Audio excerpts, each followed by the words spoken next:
All right, good morning, everybody. Welcome in to Gary and Matt with Jimmy here on a Tuesday, going up on a Tuesday. It is tax day. If you participate, you know, they say, a third of the people that file taxes are procrastinators? Not judging. That would be me. What does that mean? They're procrastinators. That means you're waiting till today. Oh, on like April 15th. Yeah. I got it. I don't file my taxes. My dad files my taxes. My parents. I have other people do that for me. I remember those days. Shout out, Dad. I haven't made enough money to really give a damn about taxes until recently. Yeah. So let us tell you about the profession you've chosen. This is a very foreign entity to me. You've never done your taxes? I've never had to. I've never really it's never really mattered. No 1099s in there. Been a part-time worker, and you probably don't have to pay taxes, right? No. You've never made enough money.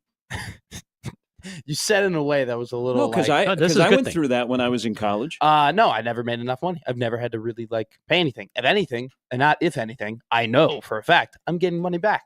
So there you go. All right. Remember those days? Yeah, I know. It's great. They don't last too long. Hopefully they don't last too long. Yeah, you gotta maneuver some things around to make some money today. But for some people, this is a terrible day. For others, you've already filed your taxes. You're probably waiting on them. You're wondering, where did that person go that used to help me with taxes? Where do they go? Are they not in D.C. anymore? But TurboTax. It's also like Goody. Whoa, you just gave a free promotion. I know, that's everybody's friend. They're everywhere, man. They own the world. I just feel like they're interesting ads. poll question. Does TurboTax own the world on tax day? Yeah, wasn't my first thought. But yeah. Who does that? TurboTax free? Who owns the world? I'm pretty sure TurboTax is free. They tell you all the time that TurboTax is free. I mean, that's their slogan. You ever see the movie The Accountant? No, but I've seen the promotion for Accountant 2. Okay. So that I might go back and watch Accountant 1. Okay. So Accountant 1 is awesome. It's an incredible movie. Yeah. It is exactly like the guy's an accountant. Okay.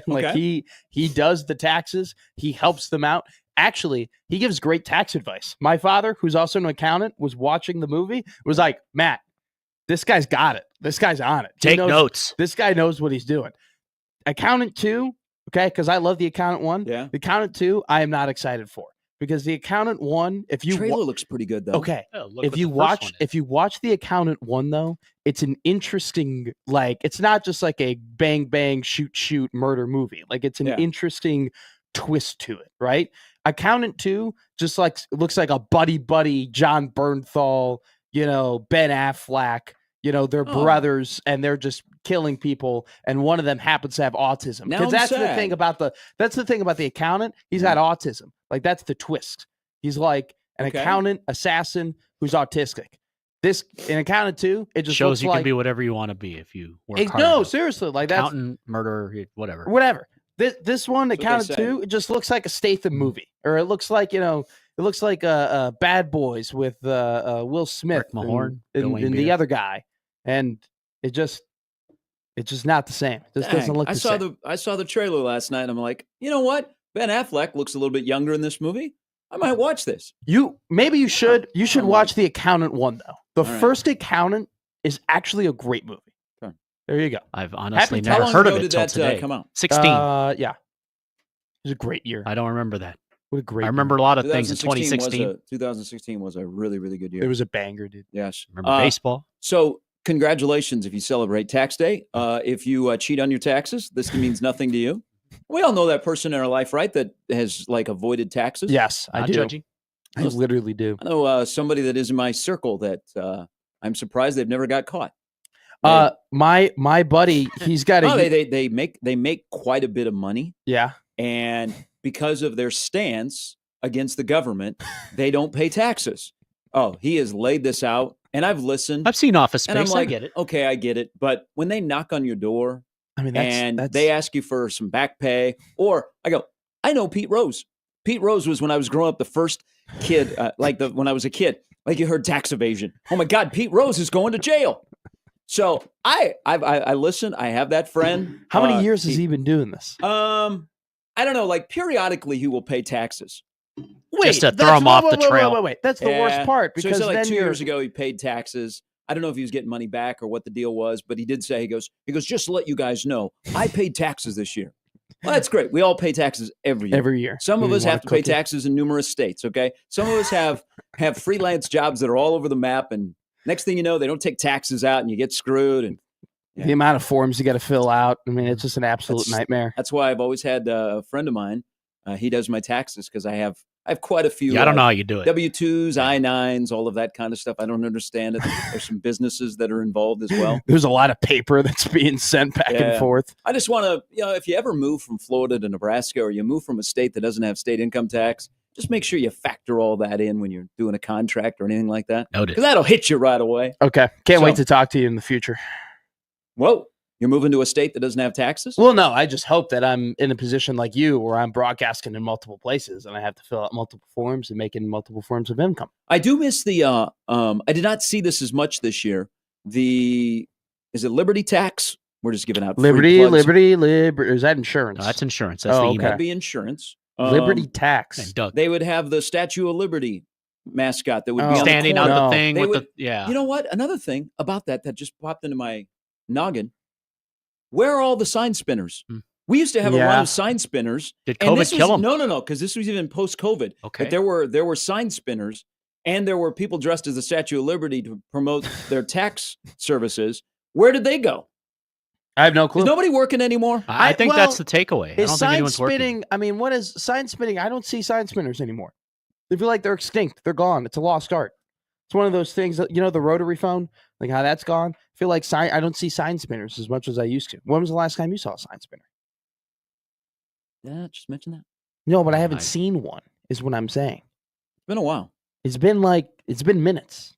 And probably where you grew up, a lot more prevalent than here. It used to be on like big cell phone, like the sign spinners. You get your burners? Cell phone stores. Yeah, like that was big, like outside the Cricket. Is there something against that now? I just think that did the union take over? There's probably better marketing. Doubt, yes. Is the money that we were giving sign spinners going to influencers? Ooh, that's a good question. That's deep. That is a good question. Because I feel like those people now with the internet, like we're marketing that way. I don't think we need to put like old Dave up on the side of the road and have him in a costume. And now Dave's homeless. Man, when you're seeing a mascot, Dave's eating crumble cookies. When you're seeing a mascot bouncing on the side of the road, you're thinking, you know what? Should get my taxes done. That's why probably I was a little bit tardy this year. I did not see the sign spinners or the Statue of Liberty. I wasn't thinking taxes. They crept up on you. Actually, the guy that does my taxes, really, really nice guy, and he does this for a living. He had already started the process, but it did not dawn on me until yesterday that today was April 15th. Wow. Wow. I got you. I was like, it dawned on me this morning. I sent him a text yesterday, and I said, hey, where are you? And he goes, it'll be done. Oh. And I said, I trust you. That's a good guy. And then he'll go, this is what it costs. And I'll be like, I don't know. We maybe need to look at our relationship in the off season of tax time. So if you're cheating on your taxes today and you're not going to pay, good luck. Mm-hmm. There are a lot of freebies for people that do taxes today, like donut. I'm sure donut places give you a free donut. Really? Oh, there's a lot of freebies on tax day. Mm-hmm. I had no clue. Yeah. I had no idea. Just because like they feel bad and they just want to. This is to some people. This isn't a good day. Yeah, like you're paying a lot of money, like you're giving away a lot of money. That's usually a bad deal. Yeah, like you feel bad. When you have to pay a lot of money. There's some excess sugar to kind of donut speed the process of life. Tell you what, if I'm paying $100,000 to the government, getting that free Krispy Kreme makes my day. That's when the Krispy Kreme bangs a little bit harder. It's hot. When it's a little bit hot. Oh, and it's soft. And you're like, you know what? I might have had to write that big check to the government today, but I got me a free $2.79 Krispy Kreme donut. Life is good. Now let's have a better 25 tax season. Yeah, and then you buy a dozen because you got to eat the rest of $100,000 in taxes. I don't give a damn what my donut tastes like. I'm probably suffering for a little bit. If you're paying $100,000 in taxes, probably the $2.79 on the Krispy Kreme donut's not going to set you back on the reg. It's a good point. You're probably doing pretty well for yourself. All right, coming up on the show, Sam McCune will stop by at 7:30. Brian Christopherson, Andy Kendi. That's a good Tuesday lineup brought to you by the rooferys of John Higgins Weather Guard. It is also play-in day in the NBA. Yes. Hey, go crazy. It's play-in day for the NBA. This was a great idea when it first came out. That sounded you sound so excited. You sound so happy about it. I'm over play-in day. Just get me to Saturday when they have a quadruple header of NBA basketball. And it has nothing to do with my 2 NBA teams that I follow who are actually in the play-in game. That are going tomorrow. It's going to be a big day for you. Yeah. I mean, are you going to be nervous? Are you going to be One team pacing? will win, one team will lose. I mean, that's probably the most likely outcome. I'm pretty sure one of them is a favorite and one of them is an underdog. So I think you're fighting fire with fire there. I want to go back on something you just said real quickly. Taxes? You thought it was a good idea when it first started. I was like, this is great. It'll make it more enticing. But you know what? People are bored. There's way too many games. 162 games in Major League Baseball. I stay up to watch the Cubs bullpen meltdown. Yeah, they're up 3-1 and Hap lets a fly ball land in front of him. Him and PCA can't get on the same page, playing in the same outfield when it comes to fly balls. So I got that going. Eli Morgan and Pearson need to be on a flight to AAA Iowa as soon as possible. I thought you were wearing your Yankee hat today. You're negative on the Cubs. Keegan Thompson, by the way, is pitching well at Iowa, so come on up to Wrigley Field. I miss Keegan. So watching that, but there's 162 games. Sometimes it gets cold. Sometimes you don't show up at a Twins game, and the Twins are awful. I saw it's awful cold. They can't have a pitcher throw to first base, fielding a ground ball. I don't know what Rocco was doing in Fort Myers in the PFP, but there's way too many games in baseball. There's way too many regular season games in the NBA. Players get bored. At least now we've reached the finish line where we have playoffs, and of course the NHL is the best playoff system going. But at least in the NBA, they will care. I thought this would generate it's going to be great at the end. Man, you sneak in as the number 10 seed. Yeah, it was good for a couple of years, but I'm over the play-in. We've had the 10 seed locked up for weeks now. I mean, it's been a little bit that we've kind of had an idea of what the play-in is going to be. So you don't have this massive race, and you also have teams that are 7 games under 500 who are playing in this, and you know that even if they win, they're probably they're not going to have a shot to win an NBA title. Do we think that Atlanta would, if they won tonight and they'd be playing Boston, that they would beat the Celtics? Even you go only down, if Dominique shows up. Orlando, because they're very physical, might win a game. But even the Bulls or the Heat, who have been in who are your 7-8. By the way, I like the play-in when the Heat were in the bubble. Is that when you like the play-in? Because they went from the play-in all the way to the NBA I was about Finals. to say, they had one incredible run in that bubble. You're saying bring back the bubble. We have to have a 30 for 30 on that bubble because there were so many incredible things. Lemon Pepper Lou, TJ Warren turning into Michael Jordan and making a crap ton of money out of that. You had, Utah basically ended in the bubble, and then the Miami Heat went on an incredible run. Well, yeah, basically had the players almost left the bubble. Oh, yeah, I forgot about that, too. That was also a renaissance until LeBron James. Yeah, who nobody called a leader. First Mike Breen double bang. No, I can't stand the bubble, and frankly, I'm rooting for my team to lose in the bubble. I don't, or not in the bubble. The play-in. They did. I don't want. Well, they weren't even invited. A lot of people like the bubble, even though it was nice to have get off work and there would be sports on TV. I was a fan of the bubble, but regardless, the play-in. I want my team to lose. I don't care. I'm legitimately rooting against my franchise to not be in the playoffs because I know they have zero shot of winning the NBA title, and I would like them to have an opportunity to get Cooper Flag, even if that is a 1.1% chance. So there you go. Screw the bubble or screw the play-in. Now I'm all confused.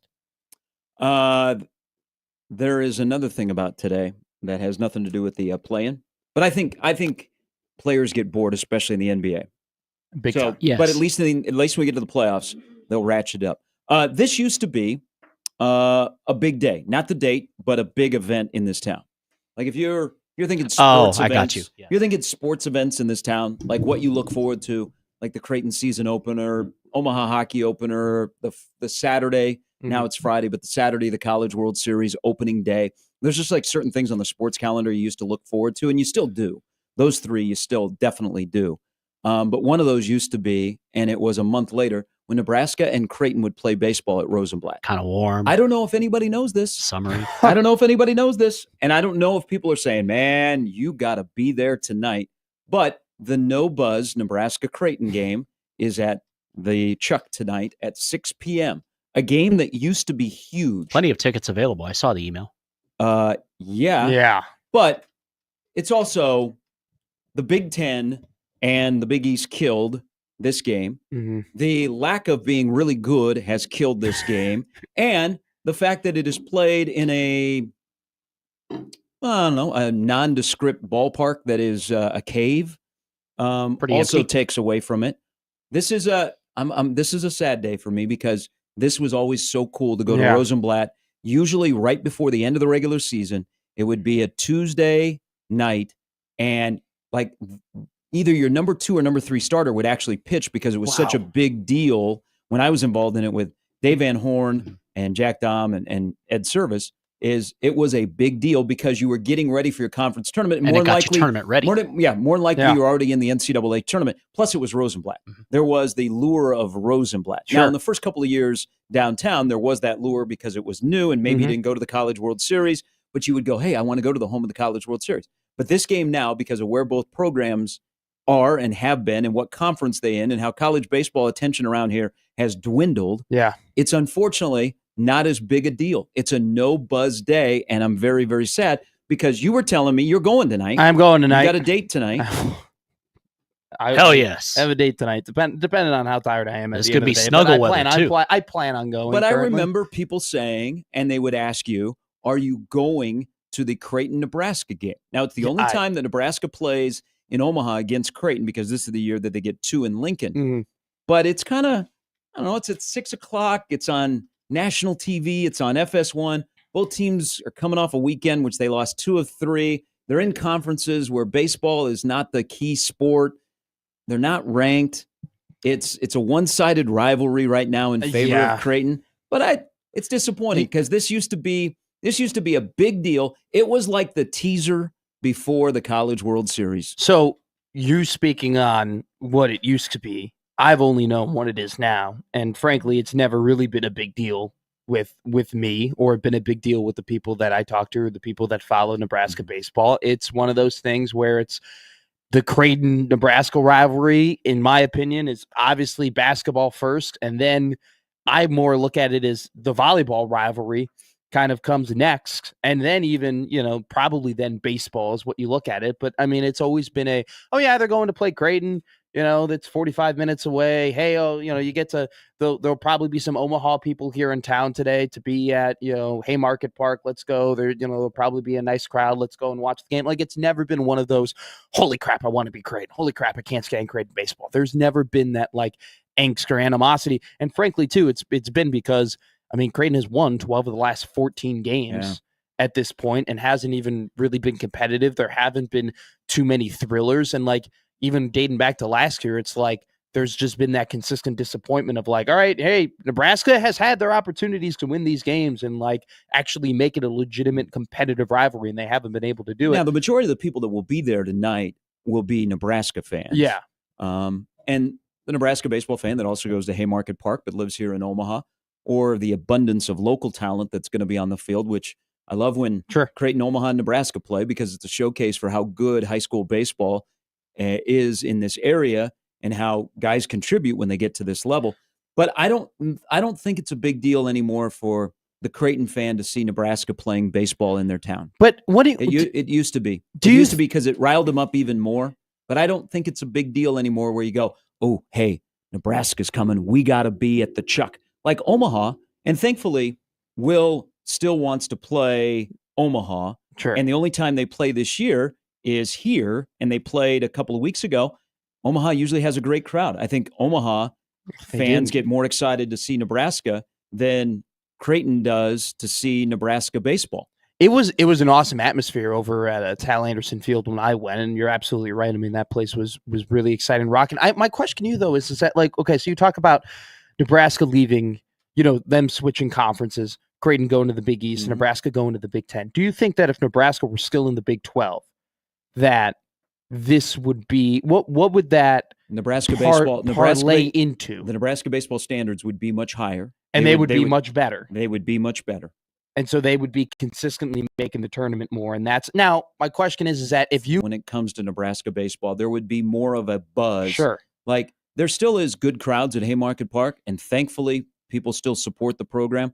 But Friday night against Northwestern is nothing like Friday night against UT or Oklahoma State or anything like that. And then on the flip side, Creighton playing in the Missouri Valley Conference, where that at the tail end of Creighton being in that conference, it turned into a really good baseball conference. And it wasn't just Wichita State and Creighton.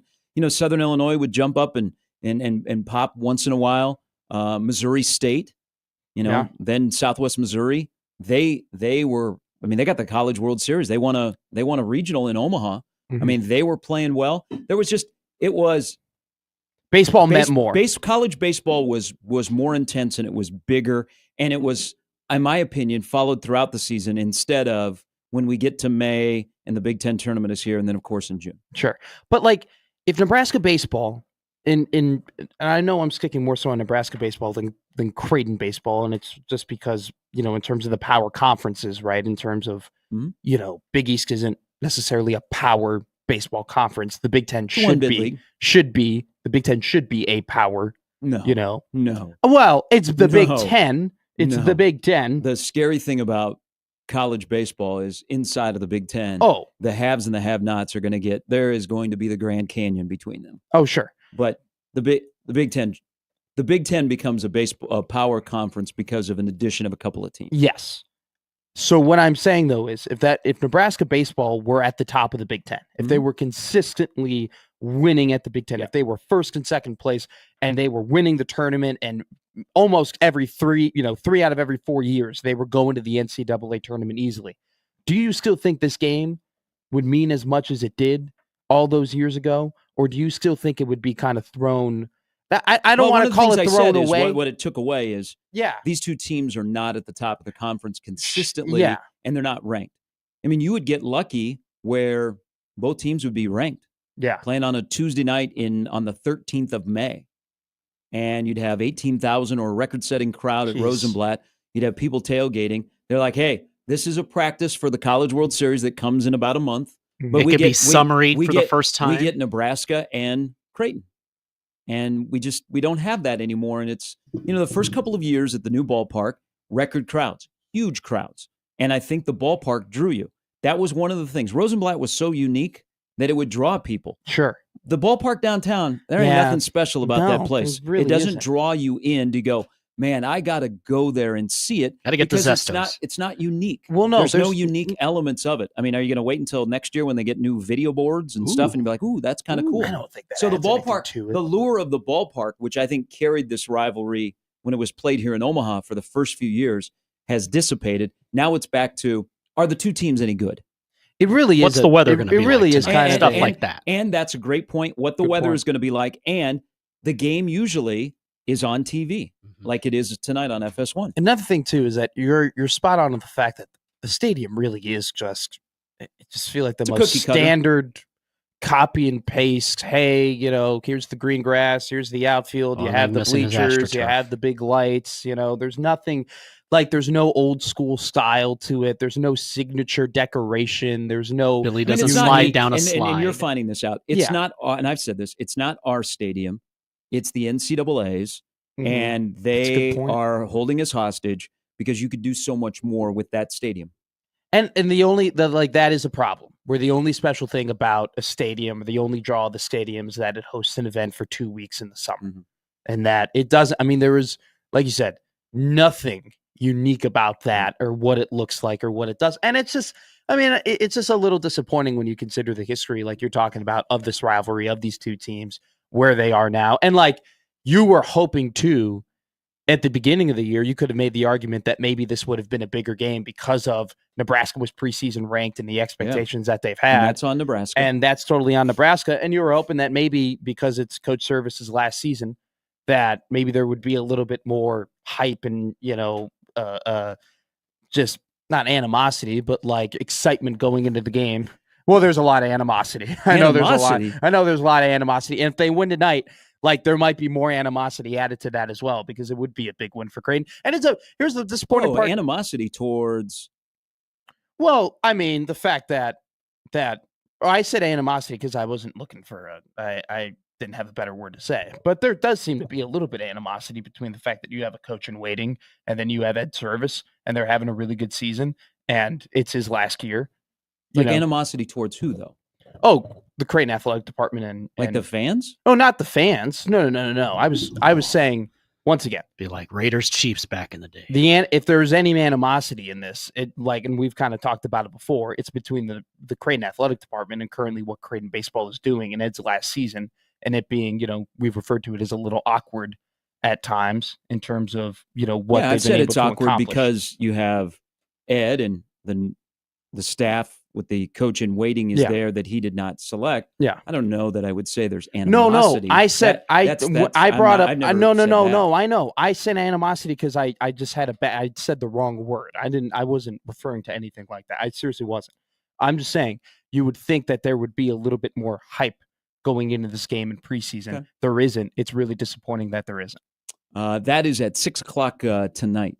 National TV and 1620 The Zone, which are usually used in the same sentence. There is more on this game tonight, which it could be a make-or-breaker game for one element of it. Plus, it was a busy day at Colorado yesterday. Dan Hawkins has chimed back in on things that went on at Colorado. Another day of Nico. Yep. And the WNBA draft happened last night. The Sky, baby. Buy your tickets. Buy your tickets. No, seriously, buy your tickets. Does the WNBA have a play-in? Do they do play-in for their playoffs? I didn't even know the draft was going on until I turned on ESPN, and it was like, oh, here it is. Paige Beckers. Going to Dallas. She's going to be traded to the Sparks. Did you watch the pre-draft show? I knew it was happening. I had an inkling that she might go 1 to Dallas. Yeah, you had an inside source tell you about that? Just think. You could have had Paige Beckers and Luka in the same town. Well, I can't wait for them to trade her to the LA Sparks in 5 years. It's coming. It's going to be one hell of a deal. Will it be sooner? It's going to be one hell of a shams bomb. All right, we're off and running on a Tuesday on 1620 The Zone.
All right, every day is game day. Gary and Matt with Jimmy on thank you to Matt Coatney. Happy National Rubber Eraser Day. Hell yes. Great day. Hey, celebrate. Harkens back to the day when you went around the department store with your list of school supplies you needed for the upcoming year. And one of those was a rubber eraser. When was the last time you saw a rubber eraser? Maybe on a tax man that's doing your taxes. Yeah. I believe the NBA was still on CBS. All the pencils that I had. Those were the days. You'd come home from church and at noon you'd hear the music. UB Brown. Rubber. I don't know. All the pencils that I use nowadays, they don't have erasers on them. You know, whether it be at the top. Well, I mean, when I use a pencil at the horse track, they don't have an eraser there. When I'm on the golf course, it doesn't have an eraser there. I can't really think of any other examples. But yeah, I mean, the 2 times I'm using pencils, I can't erase my mistakes. I wish I could erase some mistakes. No, we all do. Yeah, the short pencil, even like when you go to a ballpark and you buy the scorecard and they give you a pencil, they don't give you the full-size pencil. They give you the golf course pencil. That is #fail. Mm-hmm. If I'm going to pay $1.25 for my scorecard, I want a real pencil. Number 2. Do you know that you always have a number to 2 pencil. Hunt down scorecards now in professional baseball games, and in particularly at Wrigley Field and at White Sox games, you have to like there used to be old people, like older elderly people, like actually not like, I know you get on me for calling 45-year-old golfers old and whatnot, but I'm talking about elderly 80 to 90-year-old people who used to be parked everywhere in ballparks, who just had scorecards and pencils, and you could just walk up to them, when they were 45, could get a scorecard and you could get a pencil and you were done. Now you have to like there was one time I spent 15 minutes trying to find a scorecard just to find out you have to go to the pro shop, or you got to go to the team shop over and buy a scorecard, which is absolutely ridiculous. They should have it in the club. They should just have it out in the open. They should just be free. Just, you walk in and there's a bunch of paper there and there's a bunch of pencil there. You grab your scorecard, you grab your pencil, you walk in, you score the game. I don't know why we have to pay to score the game. That's stupid. And how come media doesn't wear press on their hats anymore? Wow, this is a clash of young and old here. Why aren't we allowed to cheer in the press box? Yeah. Why, as field reporters, can't we get phone numbers from attractive co-eds at a baseball game? Yeah, I saw that. That was quite the sideline report. We're having quite the clash of old and young. Matt, you could pull that off. 90-year-olds. They were old. You were there. Yeah, they were old. I don't know that was the majority of them. There were young vendors. So the last time I was at Wrigley, they actually, because they still sell the yearbook and the program, yes, they were located inside of the front gate. Yeah, I used to just be able to walk through the marquee or through the 121 section area, and they were just right there. Are those bougie areas? The marquee is your standard. That's the red sign. That's the marquee, and then 121 is kind of a bougie area. It's not fully, but it's toward the left field. You can get to the clubs easier around that way. Regardless, though, you can't pick up scorecards like you used to. Yeah. It's a damn shame. It's almost as if I don't know, people have just, you got to bring your own. You got to be Tom Hanks and bring your own scorebook to a game. That's what Nick does. Tom Hanks brings his own scorebook. He was at the Dodger opener and he was keeping score. It bestilled my heart. That's Jimmy Dugan. Do you have your own scorebook? Were there times? I don't take my own scorebook unless I'm working. Like today, I'll be the official scorer out of the Storm Chaser game. Sure. But I used to always keep score. Like my dad taught me how to keep score. Yeah. So every time we would go to a game, up until I started taking dates to games, I would keep score. But I did it one time, and it actually I got to explain the game of baseball Conversation starter. To a date that I had at a baseball game. But yeah, I used to. Did you get a second date? Yeah, she her brother actually played baseball at Iowa State back in the day. Oh wow! So she knew the game a little bit. Yeah, I've never taken a date to a Cubs game, and that's definitely by design, because it's not a good area for me to be. No, sometimes you don't need to go. You go with your Neanderthal friends and your Vince Vaughn, and you look down the aisle and there's Jennifer Aniston, and the next thing you know, you're married. No, we go really never to a Cubs game. I took a date to a Spurs playoff game once. Are not married, but you're living together. Oh yeah, she learned a lot of uses of the F word in the first quarter. See, my thing is, I don't think I can bring dates to sporting events that I really care about. The Spurs lost and I won. I could go to Damn Kobe Bryant, regular, as long as my team isn't playing, I can go to any game, right? If it's not a Nebraska football game, or if it's not a Cubs baseball game or the Hawks or the like, I'm fine. But if my team is playing, that's not a good area for me to be chit-chatting with a little lady trying to get them to be my girlfriend or future wife or anything like that, because I become I yell, I scream.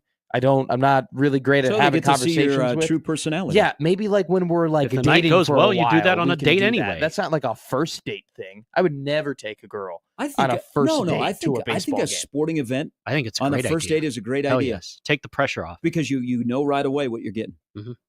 See, I don't know. I don't want to know right away what I'm getting. I want there to be a little bit of an ease. I want there to be a discovery period. I'm with you. I told this to someone the other day, you youngin' over there. Sure. By the way, Brandon says bring back ashtrays in the press box. Hell yes. Smoking on the show. Cigarettes. Had a discussion with somebody about smoking, and my whole thing of we used to fly in a tube across this country and people could smoke. With smoke. Did you ever smoke in a press box? I've never smoked. I've never. I just had to ask. I grew up in a family that were not smokers, and so I never. The only time I ever smoked is we had a party, 8th grade. Megan Lillis, whose sister is a prominent Division I women's basketball coach. Okay, she was at my house. And there were like 8 of us. And one thing led to another, led to a red stripe. They're like, let's drink a beer and smoke a cigarette. And so we did. Yeah. To Joe Camel. And I made the mistake of throwing both into the bush in front of my house. And we were like, okay, let's do this. So we drank the beer and we passed around the cigarette. Like you didn't inhale it, you went and blew out the smoke. Sure. And then another one. And I wonder what she's doing. Because I bet she might belong to the state of Iowa. She was like, I brought some toothpaste because we got to get this. We got to get the smell out of our mouth. Oh, okay. And I was like, that's smart. Okay. Yeah. So I've never smoked in a press box. I've never smoked in a plane. Sure. I only smoke to celebrate things. Cigars. Yes. Yeah. Cigarettes are different. That's all I do.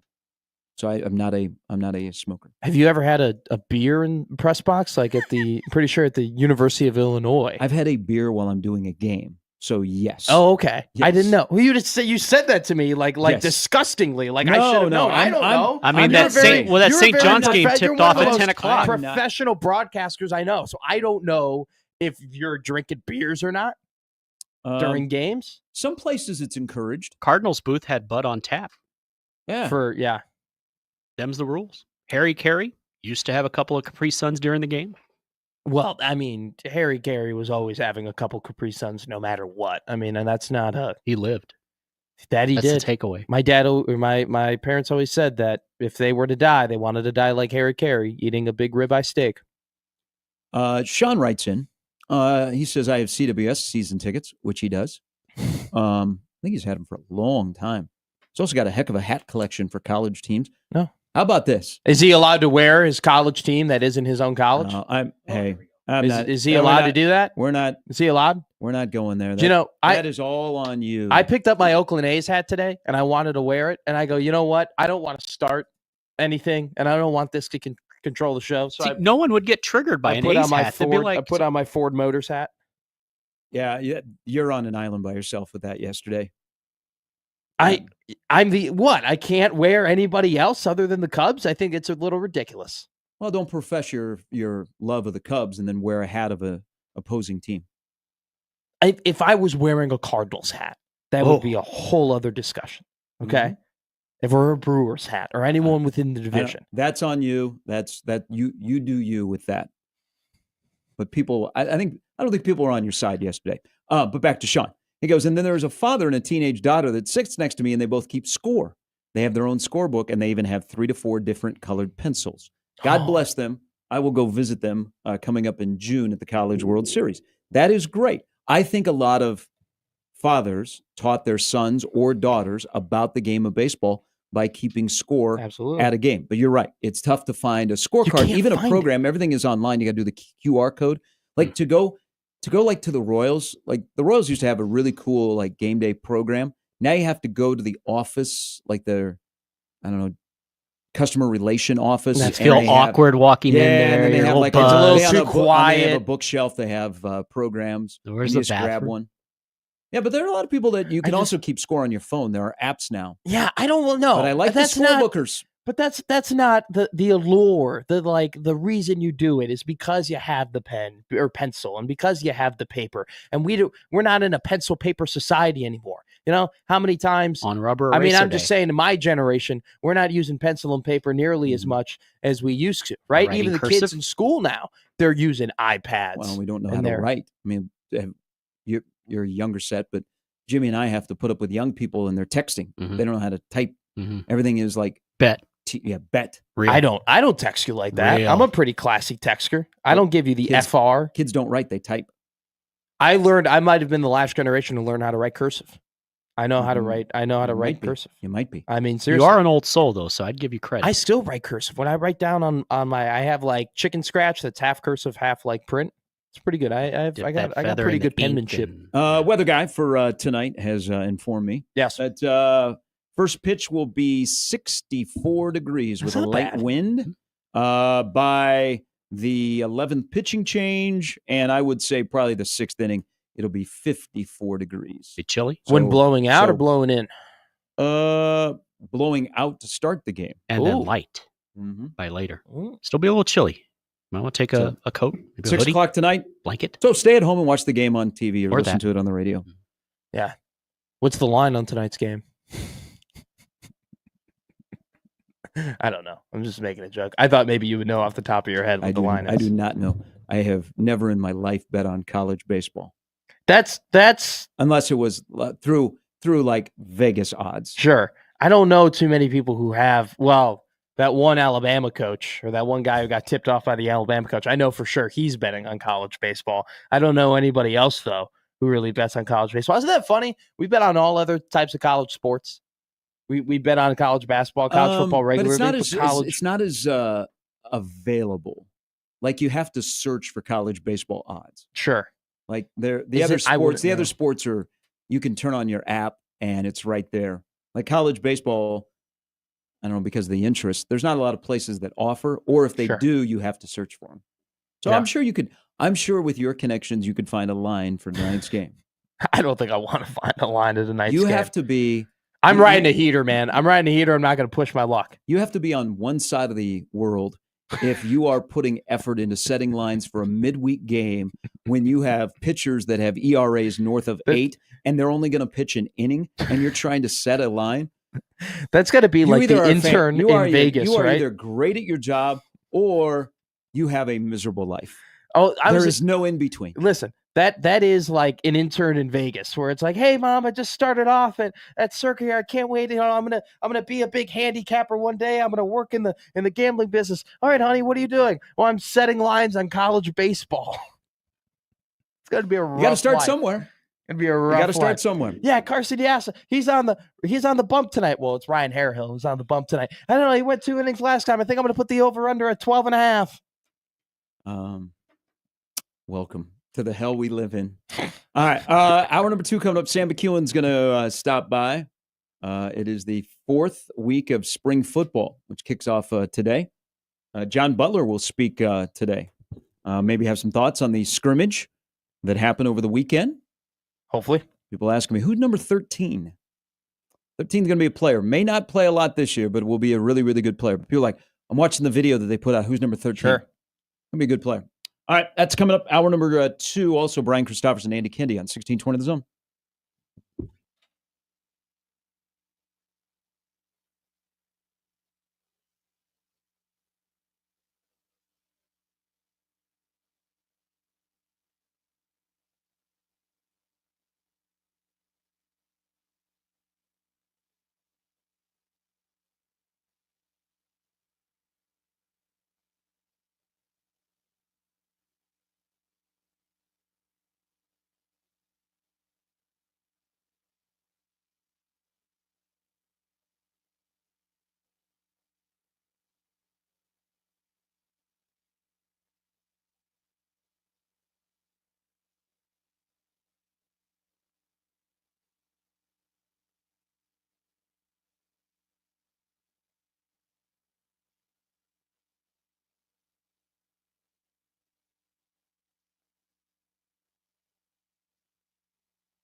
It is Jackie Robinson Day throughout Major League Baseball today. Everybody will wear number 42. There is a former Nebraska connection to the number 42 that was retired across baseball. One of the last players to wear number 42 was former Nebraska outfielder Mark Sagmon, who was wearing 42 with the Texas Rangers before they designated Jackie Robinson Day as the 15th of April every year, and that number 42 would be retired. And then there was Mo Vaughn, and there was Mariano Rivera that wore number 42. So today, everybody in baseball will wear 42, and you need a good PR person to sit next to you in the press box or in the radio or TV booth. Because if you don't know who they are, everybody's 42. Sure. And you have pinch hitters that are coming up. You have people warming up in the bullpen.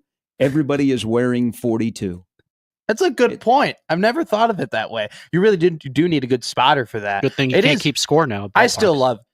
They'll never get rid of it, and I love that it exists. I think it's one of the best traditions in all of sports, and it's like it's unique to baseball. You don't really have that anywhere else, where everyone on one day comes together, wears one number, and celebrates an incredible benchmark athlete in their sport. Well, and the sport has done a great job of celebrating the life and legacy of Jackie Robinson. It's not just on one day. What they've done with their RBI program and all the other inner city stuff that they've done to try and grow the game.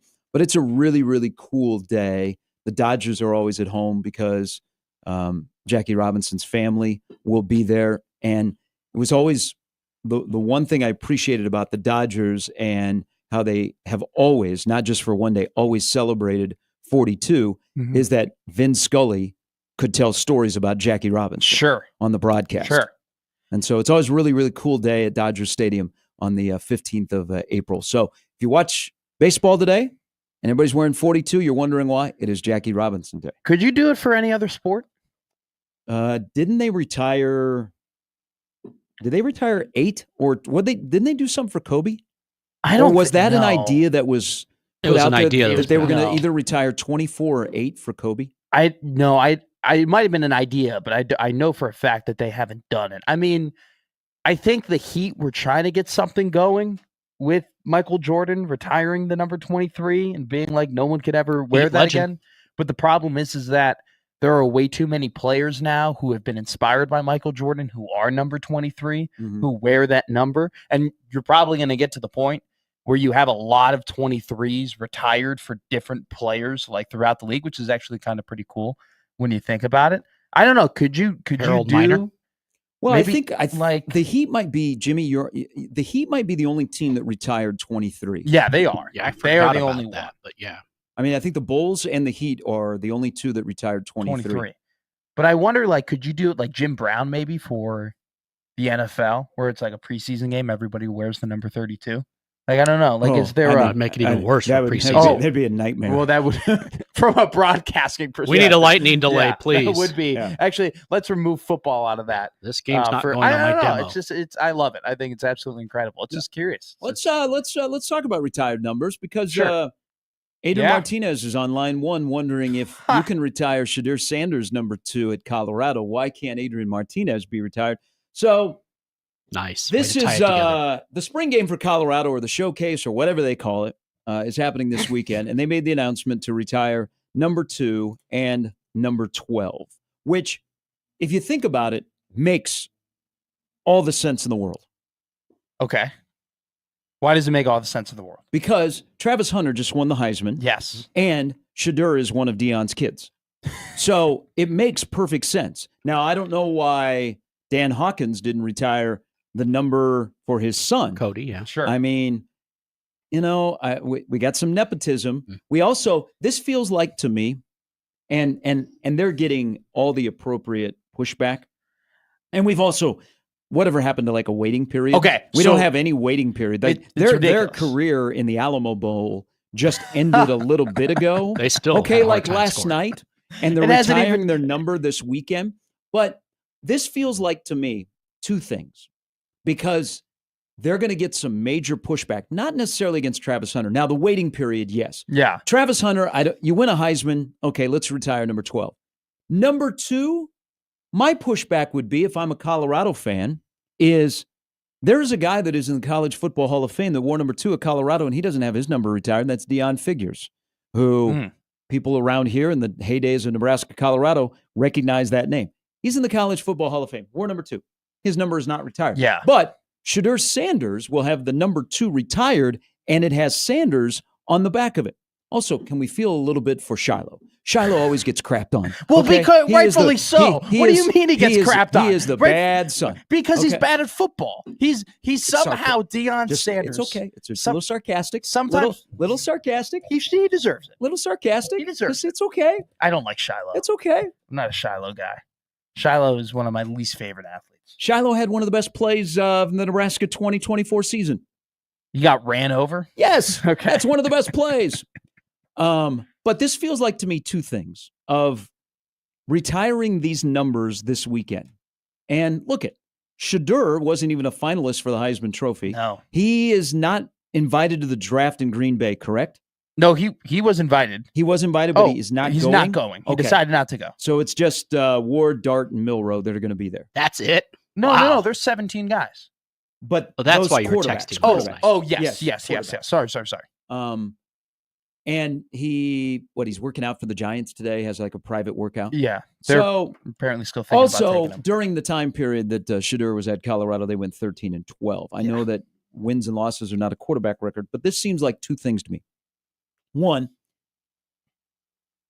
Deion signed a new deal in the offseason, right? Mm-hmm. Yes. Do you think this was part of the deal? Probably. Yeah. That, hey, 1,000,000%. In this deal, I want to ensure that number 12 and number 2 are retired. Retired.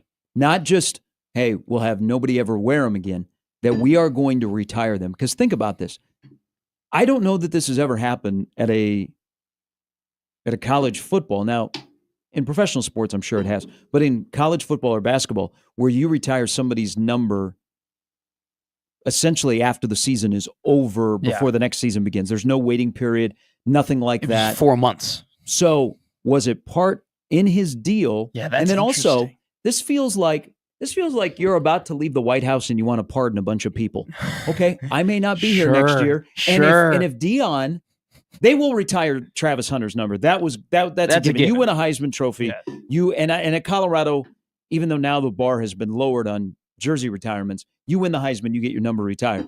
But it feels like Deion may not be there very long. So before I leave the Boulder House, I want to make sure that I get some things done that they cannot go back and never do. And so I'm going to ensure that number 2 gets his jersey retired. By the way, TC email says the NBA retired number 6 for Bill Russell, which that's right. Yes. Okay. Good point. Wonder if any work on Jerry West, the logo? I don't know. To do number 44? I don't. The man's a logo.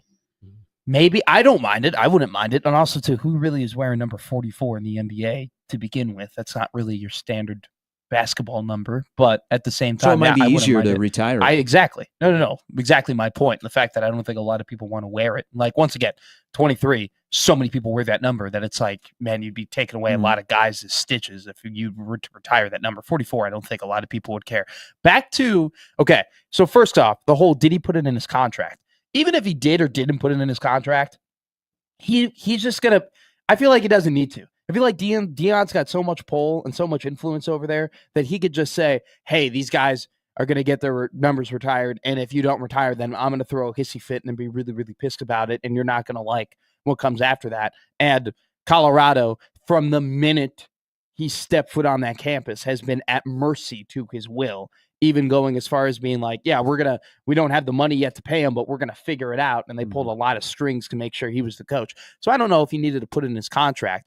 I want to make sure things are done before I get out of here. I don't know if it's that. I think Deion legitimately believes that his son should have Travis Hunter and his son should have their jersey retired. And that's the right thing to do. And that they're going to do it. And I think the timing of it is more so indicative of him wanting, like, him doing it right away because he wants to be there for it, because he knows he'll be there for the spring game to see it happen. Let me give you some stats, though.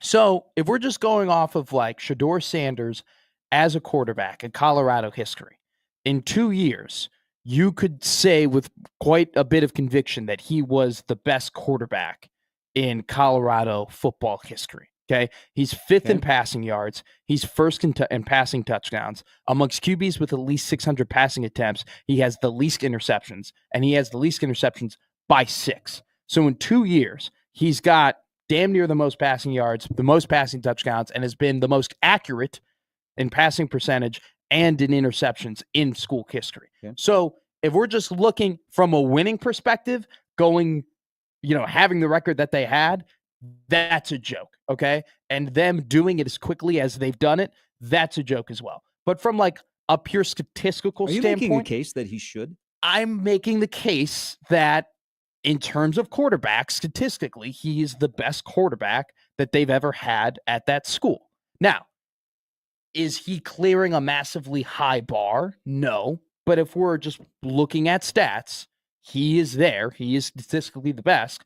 And if you wanted to reward your best quarterback ever by having him have his jersey number retired, that's okay. Now, if he wasn't Deion Sanders' kid and his son wasn't, and his dad wasn't the coach, would he have his number retired? No. But should number 2 not be retired, but on the number 2 jersey retirement, also all the bad sacks that he took?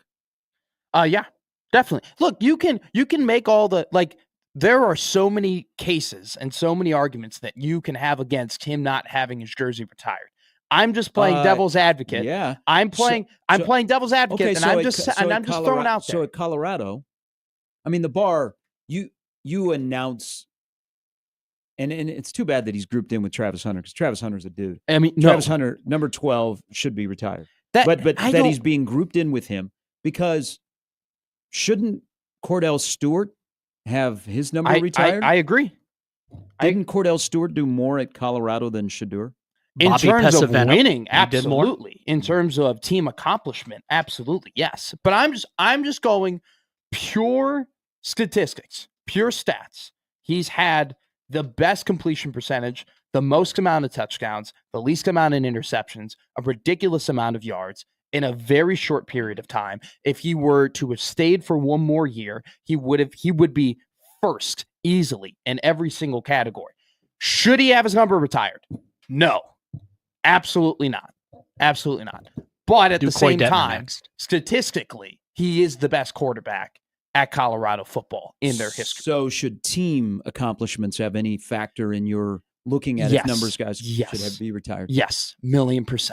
Without a doubt. Like that, to me, team, like in college football in particularly, team records have to have a big deal in terms of whether or not we honor your legacy. At the same time, the only way to overcome that, in my opinion, is to win a Heisman Trophy, which is what Travis Hunter did. But I also dislike the fact that they're doing it at the same time. I feel like you should have Travis go first, have Travis have his day, have his moment, because he clearly deserves it. And then if you want to let it marinate and ruminate, and hell, if Shedeur ends up having a really good NFL career and plays, and ends up being a Pro Bowler, or ends up living up to the hype of being a first-round draft pick, you could convince Colorado fans even more, hey, we have to honor his legacy because he is, one of the best pros we've had too, or, best pro QB that we've had as well. So then you'd retire his number? Yeah. I mean, so that's an interesting angle. If he had a great NFL career and he had he was projecting to be one of the best quarterbacks in the NFL, then I think you would have more of a merit to retire his number to honor him. So on that line, because that's an interesting angle. Should Nebraska retire Levante David's number 4? I think the standards are higher at Nebraska.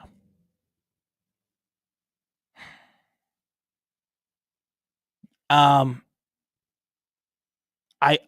think if I'm not like a full yes, I'm not like an absolutely without a doubt you have to do it, because he only played for 2 years. I think that is the only kind of thing that I have, like, if he played for 3, if he had 3 years of playing or 4 years of playing. Played for 2. Yes. Once again, different standards. Thankfully. Yes, exactly. No, very happy.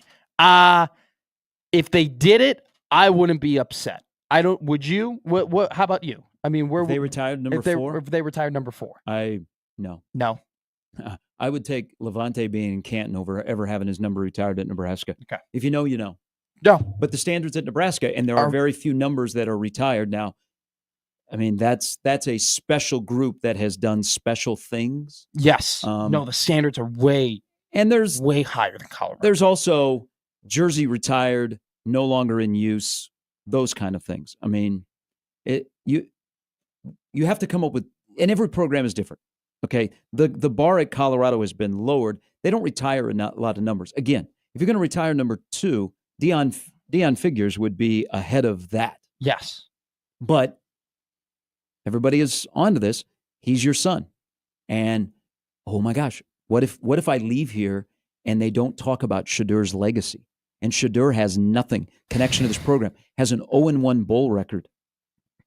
And the funny thing too, now when we leave, we'll always have a Sanders at Colorado because he'll be in the record books as having number 2 retired. Isn't it the double-edged sword as well? Because, I bring up the argument, hey, if he ends up having a really good NFL career, maybe you could use that as an argument to retire his number. But let's say he goes to the NFL and he becomes a bust and he is not good and he flames out. And, busts get, when you're a player and you don't end up panning up in the NFL, that's a bad reflection on your school as well. So imagine if he goes to the NFL, he flames out, he doesn't play well, and then now you're a Colorado football fan, and you got to look up at the number 2, knowing, hey, not only did this guy, should he not be, his number not be retired, and he didn't deserve it, but then he made us look like a bunch of idiots when he went to the NFL and he didn't perform well, right? Like that's the other caveat to this entire thing. But I mean, I just don't like the fact that it's roped in with Hunter, and we're not talking about the fact that Travis Hunter was one of the best college football players ever, period. I mean, he's up there in terms of the seasons that he had last year. It is one of the best we've ever seen, especially because winning the Heisman, but also being an incredible two-way player. But what are we doing now, right? And what are we going to be talking about nationally, right? Shedeur, not him. That's a joke. I think that Nebraska does it the right way. I agree. All major national award winners, you automatically have their jersey retired, but your number will still be available to active players. 20, what do we got? Novak's was the first, but Sue, they retired the number, but it's still available. Yeah. Well, 7, Eric Crouch is still available. Mike Rozier, 30, it's still available. Now, will that change when the rosters get smaller? Will all of a sudden nobody will wear number 20 anymore? Yeah. Nobody will wear 64. You could do that. Nobody will wear. You could limit like 2 or 3. You definitely could not honor the entire. I mean, you just don't have the numbers for that. But you definitely could say, hey, these are the 4. Well, because Bob Brown 64, Johnny Rogers 20, and Novak 60 are permanently retired. Okay. Yeah, maybe add a couple more to that list too once you get to the 105, if you so please, if you so wanted to. But I mean, it just comes down, you bring a great point with Levante David. I do think Levante David's argument, right, in terms of having his number retired at Nebraska, at least from some people's point of view, has improved because how great he's been in the NFL. But I think when you're comparing Colorado to Nebraska in terms of the jersey retirement numbers, it's apples to oranges because, and rightfully so, and I'm happy it is, the Nebraska number retirement, Hall of Fame is the standards are way higher. See, I think what you do in the NFL should not influence how we look at you in college. They're two separate. But I think whether we like it or not, it definitely does. Oh yeah, it definitely does affect us. Oh sure, a player. Yeah. And there definitely is more pride. Okay, so what do you think of Eric Crouch? Well, that's the one thing. He, won the Heisman. So that's why he accomplished everything. Exactly. Yeah. But but we are talking about a Heisman Trophy winner, so that might be a difference, right? I mean, but at the same time, it depends on what's working for you. I really do. I think there is Jesse. Good morning, Jesse. Good morning, guys. And as you're talking about the Nebraska guys, I just thoughts going through my mind. Yeah, I think your absolute all-time greats, you got to go. You got to retire them. And I think Nebraska's done that, right? Like the 3 you mentioned. You can make a case for the other Heisman winners. You can make a case for Sue. I think in terms of, hey, nobody is ever going to wear this number again. And honestly, I don't know if they've done this. You guys probably know. But maybe you do that with Behringer and Fultz just because of the way everything ended there. Mm-hmm. Outside of that, I really think Sanders is setting a dangerous precedent. Given what you're talking about, if you're doing it because of stats, and you look at his stats were pretty good. Yeah. But they could have been way better because he had a terrible offensive line. We all know that. And now the recruiting's picking up. And now they've got some dudes coming in where I don't know how long it's going to be that Sanders is statistically the best quarterback ever. So now every time somebody ups Sanders, like, is there a precedent that, now we got to do this guy? Or is it just because his last name is Sanders? And on top of that, like, do we know if Salam's jersey is retired out there? You know what? I believe Jesse, not too long ago, after he passed away, they did retire 19. Okay, good. That's good. And then also, in terms of guys that great in college, okay in the pros, what number did Cordell Stewart wear? He was 10. He was 10 at Colorado. And is that retired? No. Okay, because I would make the argument that maybe not statistically, but from pure quarterback play, was Stewart a better college football quarterback, not passer, but overall quarterback than Sanders? So that's in the discussion now. Jesse, thanks for the phone call. So, Gary, you saw it with your own eyes, so you could answer that. Well, no, he was terrible against Nebraska. Well, we know that. He did quarterback a national championship team. Yeah. Oh, he was meant Nebraska caused him some problems. So Whizzer White. Oh, I didn't know if you were gonna. No. Who probably was Whizzer White more known post Colorado football career than? That's how I knew him. Yeah. Yeah. I didn't know he went there till I went to Boulder one year. Bobby Anderson, who I don't know, Rashawn Salam, who won an individual award and individually in 94. Isn't that still great? That as great as that Colorado team was in 94, they got beat by Nebraska. It wasn't even close. One of the great games in that stadium, but one of the best games ever in terms of the talent that was on the field was the 94 game.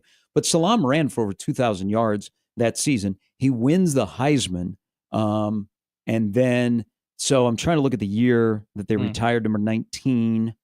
They retired in 2017 because he took his own life 20 years ago, maybe. Something like that. And then now you have number 2 and number 12 are being retired at Colorado. Yeah. So that list is really, really small. And I'm trying to read through here to see if they have what their standard is, because now their standard has changed. So only 4 numbers have been retired in Colorado's 135-year football history. Before Sanders and Hunter. I also too wonder how Colorado fans, as the time goes on, will look at Shedeur Sanders, because, he didn't necessarily commit and go to Colorado because he fell in love with Boulder and he fell in love with the school and it was like where he wanted to be, right? He went to Boulder because that's the place that was willing to offer his father a job, right? And that he wasn't going to really go anywhere and play anywhere other than that. And so I wonder if, he's a great player and he's awesome. I'm sure he's electric to watch. And don't get me wrong, Colorado football was absolutely terrible before Deion showed up. I mean, they were a laughing stock in college football, and they have helped turn that program around. But I wonder if that positive sentiment is held more towards Deion than it is towards Shedeur.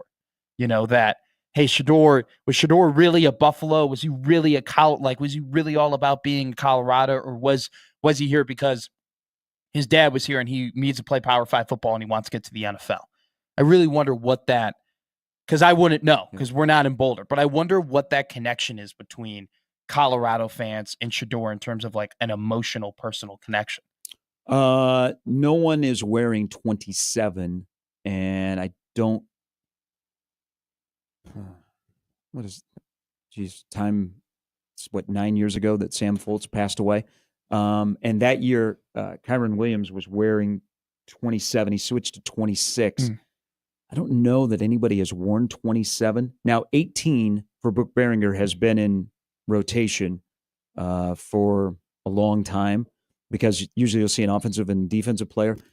But it's a good opportunity. So Dane Key and Larry Tarver are wearing 18 this year. But it's also a good opportunity to tell the story of Brooke Behringer, which now is about 30 years ago. by those two wearing it. But I don't know that 27 has been worn regularly So since 2016. I'm going through it right now. This year and last year, it was not worn.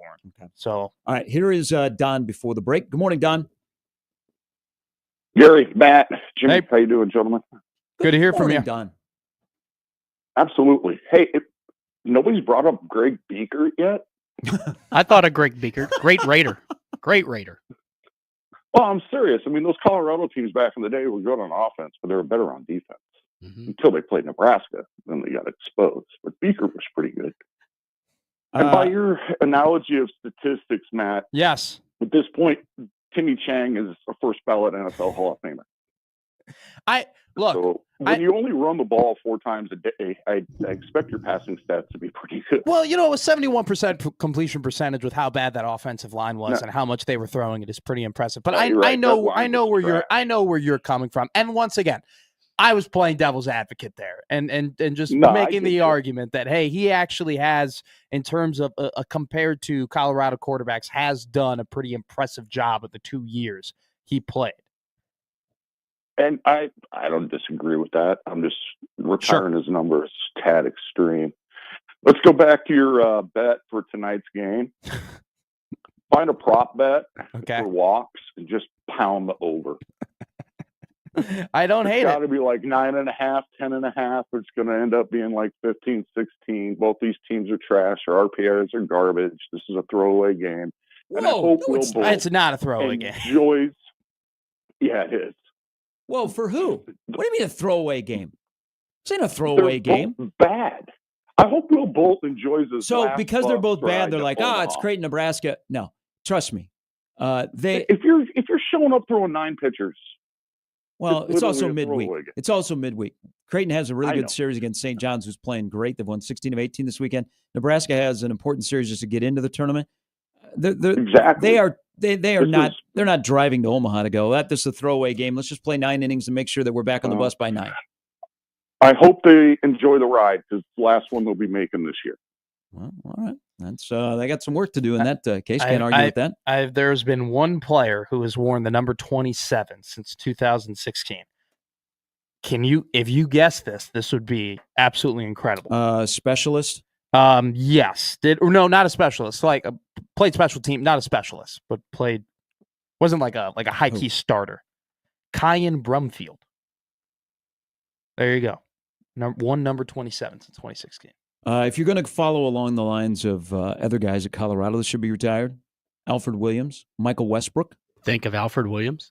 And I'm looking at guys that have gone to that's why I keep bringing up Deion Figures, who wore number 2. He's in the College Football Hall of Fame. Big onside kick recovery in the College Super Bowl. Football Hall of Fame seems to be a little bit bigger than being 13-12 as a starting quarterback. Yeah, maybe. Just a little bit. Just a tad bit bigger. So if you are Deion Figures, how do you feel today? Pissed. Are you pissed because you were not birthed by Deion? Yeah. So you don't get this opportunity? You're sitting there being like, are you kidding me? I did all of this for this school, and I played, made the College Football Hall of Fame, and this kid who was blessed enough to be born to this guy ends up being the quarterback, and he gets his number retired before I did, when I did way more for Colorado and for the sport than he did. I'm furious. I like number 12. I like Travis Hunter a lot. But he's going to share the stage on Saturday. Will Mark Jones be there? You know it. Will he be doing some glazing? All right, coming up before the hour is over, Sam McEwen stops by on 1620 The Zone. Hey, as storm season is right around the corner, you want to protect the best part of your home, and that is your roof and yourself. And Moose Roofing is there to help protect what they love, and that is roofing. They have been in business. Pat Moose and the entire crew, the MVPs of roofing in Omaha, they've been in business since the late 1990s. Excellent staff, quality service. They do a fantastic job. What they do, they're very professional and detailed. They'll come out to your house, and they will send their consultants. They'll sit down with you, and they'll work through your needs. Then they'll get up on your roof, and they just don't do the eyeballs and the drones. They get up, and they make sure that what needs to be taken care of will be taken care of, whether it be your roof, your siding, or your gutters. Plus, when they go to work, as they've worked through all the insurance with your insurance company, when they go to work, every nail and debris that was on the ground is going to be picked up. You will have a great experience as you take care of the most valuable asset, you, with your roof. As storm season is on the way, they're here before the storm, during the storm, and after the storm. They are the MVPs of roofing, siding, and gutters. Over 15,000 roofs in the Omaha area. They're out everywhere today. They've got crews. Pat was telling me they got crews all over Southwest Iowa, all the way to Lincoln, that are working on roofs, siding, or gutters for you. See what they can do for you before that next storm hits. Contact them online at mooseroofing.com.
All right, we'll get to Sam McCune of the World Herald coming up in the next segment.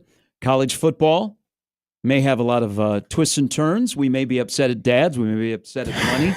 We may be upset at the balance of amateurism and professionalism and sitting in between. And there's a lot of negative things about the sport, but there are also some great things that Florida State and Nebraska fans are fighting today on Twitter to begin the morning. Go get yourself some. And this little nugget, which, rest in peace, we lost a good one when he exited the earth and left our game, but has left us so many memories. This is a discussion on college football Twitter that there was one time that a coach was talked down from lining up a little person in the backfield and then throwing them over the line of scrimmage in short yardage situations. That coach, Mike Leach. Now, I've got questions about this. Okay. So we've talked about this demographic on this show before. So Mike Leach is one of the brilliant people of all time. He is one of the most quirky individuals that, talk about Hall of Fames, is not eligible for the College Football Hall of Fame because of his record. He should be in the College Football Hall of Fame. You have impacted the game. You should be in Atlanta. But that's for another segment. But what Mike Leach would think about, and I'm surprised that he didn't just go forward with this and let somebody talk him down, because other than the optics of doing this, why wouldn't this be allowed? And logistically, shouldn't it work? It should work. It 1,000,000% should work. But now I got extra questions. What happens? So he was going to line up a little person in the backfield, and then they were just going to throw them over the line of scrimmage in short yardage situations. And not little like Jose Altuve. Think Jose Altuve in first grade. Like Eddie Goodell. Yeah. Yeah. But what happens? Like Peter Dinklage. Yes. What happens when they catch both the little person and the ball in midair and run them back? Is that a safety or a touchdown? And do you spike the person, or do you take the ball from their hands and then spike it? I think it'd be forward progress, no? I mean, once you throw the little person over the line of scrimmage, actually is forward progress, and then they catch them, and then they bring them back. If the ball crossed the plane, right, that means that his forward progress was stopped over the line. Look, I saw this tweet that was a part of a Reddit thread, and immediately when you look at it, I think everybody went through the same process. You look at it, you go, "Oh, Mike Leach, what a rest in peace! What a crazy guy! That is something he would think of. That's absolutely crazy." Your move, and then Dana. You sit there. And you go, damn. Yeah. Like, what would they do? Hey. Like, you would line them up in shotgun, right? And then I assume you would take a defensive lineman, right? And line them up right behind him. And then you would just have them, just grab them one by the collar, one by the backside. And then it's you got to practice at it, right? You have to have a specialist who's pretty good at this, who's got to get back foot to front foot, launch them forward. I think you could get them, 12, 15 feet. So we're talking 4 yards. If you get the right height and the right guy with good ball security. Remember that Maryland loss a couple of years ago? That doesn't happen if Nebraska employs that strategy. They go to a bowl. Hey, who talked him out of it? The Green Bay Packers? Oh, probably. Yeah. Or probably HR or the PR person or the athletic director or it's anyone West Texas. They wouldn't have cared about that. Anyone they who only cared about doesn't want to have a bad outlook. All right, so I'm looking further into this. I guess they outlawed this in football over a century ago because this was popular. Oh, really? Yeah. Man. So wait, you can't take a smaller person and launch it? Why are we being discriminatory towards smaller people playing the game of football? True. Why don't they just get like a morbidly obese 450-pound man and make him a goalie? Thank you. I mean, or a fullback. They do that at indoor lacrosse. Indoor lacrosse that's literally those guys. They don't move. They just stand in the goal. They also got the goalie gear for lacrosse is gigantic, ridiculous. Yeah. Oh, Captain, my Captain. You think about it. Mike Leach was the hero we needed, not the hero we deserved. This would have been amazing. Can you imagine the tryouts? Amazing. Can you imagine the tryouts? Yes. They bring out. Would have been great. Well, you have to keep this quiet though, because this is something that you would pull out, and That's people true. would be like, keep it in the bubble, pull it out against Texas. When they're running out of the tunnel, you're not going to notice the 4'8" guy running along the Ball 6'9". No. You hide him on the sidelines. You might think he's a manager. You might think he's a ball boy. Yeah. You honestly just could put him under one of the defensive linemen's shirt when they're running out of the tunnel. You had no clue who's coming. That's not stinky. Sam McCune going to stop by next. Would Sam ever be put in this position where he would be thrown over the line of scrimmage? And who would throw him? Again, there would be a lot of questions. If you caught the little person and the ball, safety or touchdown if you house it? I think it would be a touchdown. It would be a touchdown. I think it would make SportsCenter's #1 play of the day. Pretty sure on that one. He's like holding Sammy Mack coming up next.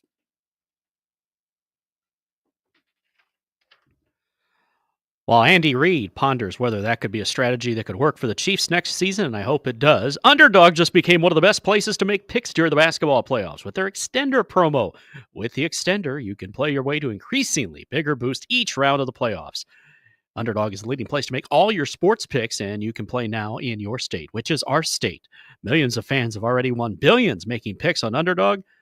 I won $17 in the Cubs-Padres game last night, but that's neither here nor there. Will you be next? Well, we'll find out. To play, all you have to do is download the app, choose whether a player will go higher or lower on what other stats.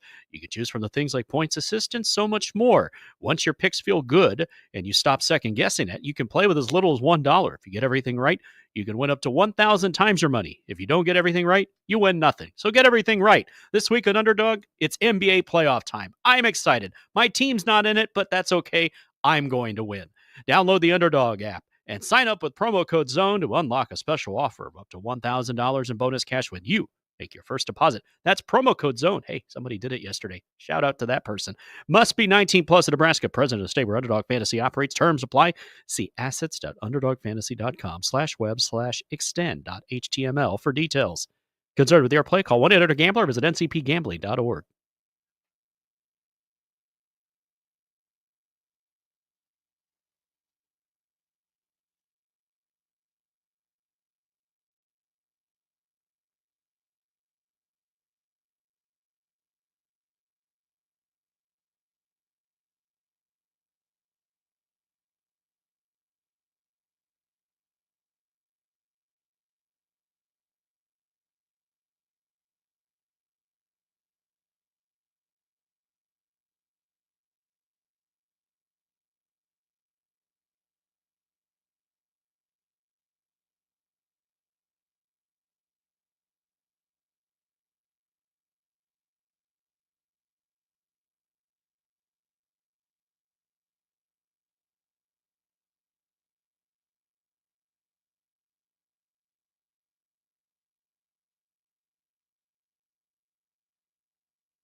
All right, let's welcome in our good friend Sam McCune of the Omaha World Herald. Good morning, Sam. What's up, guys? How you doing? Morning. Good. How are you doing on this Tuesday? Tax day? You've already paid him? Huh. Yeah, it is tax day, isn't it? Yes, it is. I'm here to remind people. I can't even remember if it's April 15th or April 16th. They're already in. I can never remember. I think there was one year where I had to file an extension and get them in a little later than usual, but I'm usually all right. All right, let's talk about that year. What was going on? Yeah. Why were the just kidding. How many W9s? Hey, let's talk about, and this is a little bit of Nico and other places that have had 5-star quarterbacks, and we know the history of 5-star quarterbacks usually do not stay in the same place. They're moving all around. I'm looking at Malachi Nelson, who is a fascinating, great prospect in the 23 class, and now he's at UTEP. Nico is on to his next school. It might be Tulane, which would be kind of interesting. But why do we have this run of Elite 11, 5-star quarterbacks that are skipping around schools? And it's not just 2 schools. Some guys now have 3 schools. Take me into that world of those high-level high school quarterbacks that don't pan out in their first stop and maybe don't even pan out in their second stop. Yeah, Nico Iamaleava did pan out at Tennessee. I mean, he started all of last season, and had a pretty good season. I mean, he's not a great quarterback, but he's pretty good. And so his situation is unique in the sense that, like, he was apparently, he and his camp were disgruntled with what he was getting paid, not even the playing time.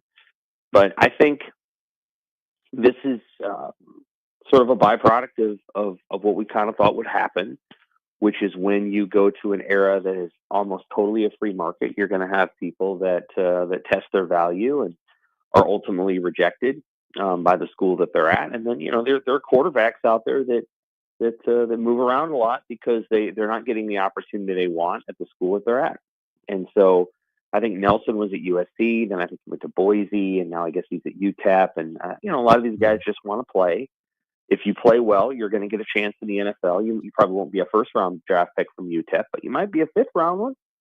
And so, you're going to take the opportunity to go to the place that you feel like will give you the opportunity. And then sometimes you can go to that third school, and then you can transfer back up to a power conference school in your, fourth or fifth year. And so there's a lot of different ways that you can do it. I would like to see some sort of framework in terms of how many times you can transfer put into place, but until that happens, and it may not happen, I think you're going to continue to see quarterbacks move around. And, again, it's the society that we're kind of in. It's, you have to constantly be looking for the best deal for you. The media promotes that. I feel like people are moving around too much, coaches as well, but that's the world we're in right now, and it'll probably slow down at some point. How concerned do you think college football programs around the country are going to be if Nico Iamaleava ends up getting paid his $4 million and this ends up working out for him? Well, it depends on where he would get that money from. If he's going to Tulane and Tulane has a booster that wants to pay that, then okay. But the reality is it's got to be a power conference school that does it. And, I don't know that some smaller school doing that is going to necessarily mean quarterbacks go back to their coaches and say, well, he got that. And how do we know what he got? Yeah. Are we like, who's reporting that? Like the family, the school, some booster, it's sources. We don't have anybody really on the record. Journalism around this stuff is very challenging right now. I'll just the language is very challenging. Like Jaden Ott is a free agent. Yeah, I thought he was at Cal. I thought he was just in the portal because he was just at Cal, but he's a free agent. Yeah. Well, again, I think there's a couple of media organizations that very much want to own this market, and I have no qualms against doing that. I think that's fine. There's national media organizations that want to very much be leaders in this market, and they can do whatever they want. But at the end of the day, we don't really know. It would be wise for the schools to to post the salary, to have transparency. It would be very wise. I just don't know if they're going to do it. There's very little that coaches like more than secrecy. And so, like, they don't have a choice at public universities. We have to know their contracts because that money is technically public money. It's not. I know, but it is. I don't know if they're going to be able to publish the athletes' salaries. I think they're going to probably cite FERPA, which is probably, the thing that they'll cite. And, but it would probably benefit them if they did, because then everybody would know what everybody makes. Yeah. And it would create a cap on the market, or it'd create, an understanding of what the real market is. And then, the players that didn't pan out at a certain rate, that would become cautionary tales and all those things. But I just don't know what they're going to do. One of the challenges with the landscape that we're in, guys, is that you have so many different ideas at cross purposes. Coaches want to have massive rosters, but at the same time, they don't want to have to pay everybody. But at the same time, they don't want this. But at the same time, the media is often listening to the coaches, not to the ADs. But at the same time, there's this national media organization out there that's reached out to all the collectives, and at the same time, the collectives want, play liar's poker. I mean, there's all these things. It's not just the NCAA. It's not just the schools. It's the whole ecosystem that has a kind of setup. And I'm fascinated by it, to be very honest with you. I think the situation at Tennessee is very fascinating to me. I'm not angry about it. I think there's a lot of people that have, strong emotions about what happened. And I'm like, kind of. But, like, part of me is interested in, like, what's going to happen from here and how it's going to go. It's not my money. So, like, at the end of the day, how these schools spend their money is more interesting to me than it is personal to me. And so, as a journalist, you try to cover it objectively. And then as a person who covers Nebraska, I'm always trying to say, okay, how does this affect Nebraska? And the way that I think it might affect Nebraska is if, Nebraska has to face this guy. And they might. If he goes to UCLA, they might have to face him. Do I think this is going to affect Dylan Raiola's contract? I don't. And one of the reasons I don't is because Dylan is at Nebraska for more than just money. Yeah. He's there because it's family. And there's deeper things in play at Nebraska for Dylan. And so, like, not that he isn't making any money, but I'm saying that, he's here to try to bring the thing back, and he's here to try to restore the program that his dad once played for. And he's here to help his uncle, who's the offensive line coach. Like, there's deeper connection there. And I don't think Nico Iamaleava had that at Tennessee. It was just a place where he played football. Hey, are you, think about Dylan. I think we'd all be like, man, if he played all 3 years at Nebraska or all 4 years at Nebraska, you consider it a win because he stayed at one school as a guy that came out of high school as a high-profile quarterback. But this is kind of, we're starting to get into list season of top 150 players, list of the top quarterbacks. Are you surprised that Dylan doesn't get more run in the quarterback world of college football because he's a returning guy? Did he blow people away last year? No, but he doesn't really get talked about much. Does that surprise you at all? It surprises me a little bit, Gary, but, the guys that do get talked about are almost more attached to the schools they play for. I know there's been a lot of talk about Georgia's quarterback, who, Carson Beck, and a lot of talk about Julian Sand because he plays for Ohio State. I think Drew Allers earned the right that he talked about at Penn State for sure. Dante Moore at Oregon. That's more about Oregon than it's about Dante Moore. And so, yeah, like, I think I'm a little surprised, but simultaneously not. I think I think that's just the nature of the sport. And, I follow other sports very closely too. And a lot of the truth is, in those sports, you don't always know really who the best players are sometimes because they don't necessarily always play for the name brand school. And so, I think that's part of it. I think once the season rolls around and Raiola does some stuff and has a couple of good games, I think the spotlight will be back on. They'll have a national stage when they play Cincinnati. Everybody will be watching that game on Thursday night. And then Michigan comes to town, and your career is to some degree defined by what you do in the big game. And Michigan coming to town is going to be a big game. I don't know if Michigan will be undefeated because I think they have to go to Oklahoma, but that's a big game. So when the winged helmets roll into Memorial Stadium, play your A game. And there'll be a lot of people watching. Those are the teams you got to beat in order to get the attention that you want. And so that'll be the moment for them.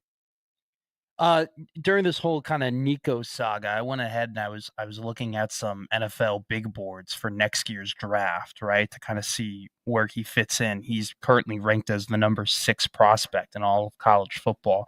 It's funny, when I was going through these rankings, there was actually 4 quarterbacks that were ranked inside the top 30, which would indicate that, hey, this is a pretty good quarterback class this year, but I don't think we're really looking at it this way on a national level. I think the storyline more so has been this might be a little bit weaker, but there's a lot of young talent, especially in the Big Ten.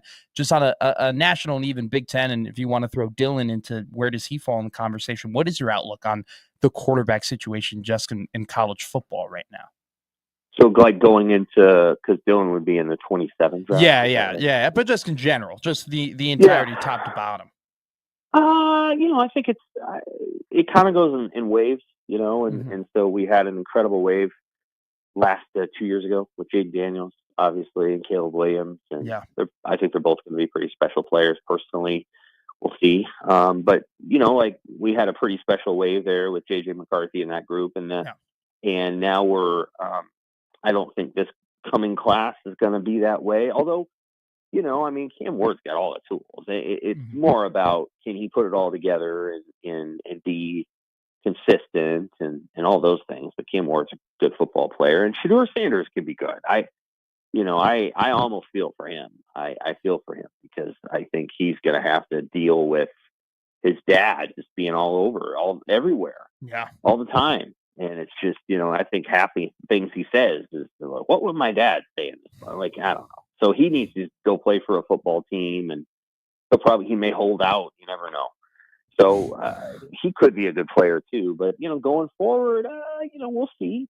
The Big Ten's got an interesting group of quarterbacks. Ours, obviously, in his senior year, and then you've got a crop of younger guys. So you got Moore, and you've got Raiola, and then you got the guy at Michigan who is supposed to play. Bryce Underwood, Aiden Childs at Michigan State's got some ability for sure. I've heard that the Ohio State quarterback's going to be really good. Now he's a little guy. He's not very big.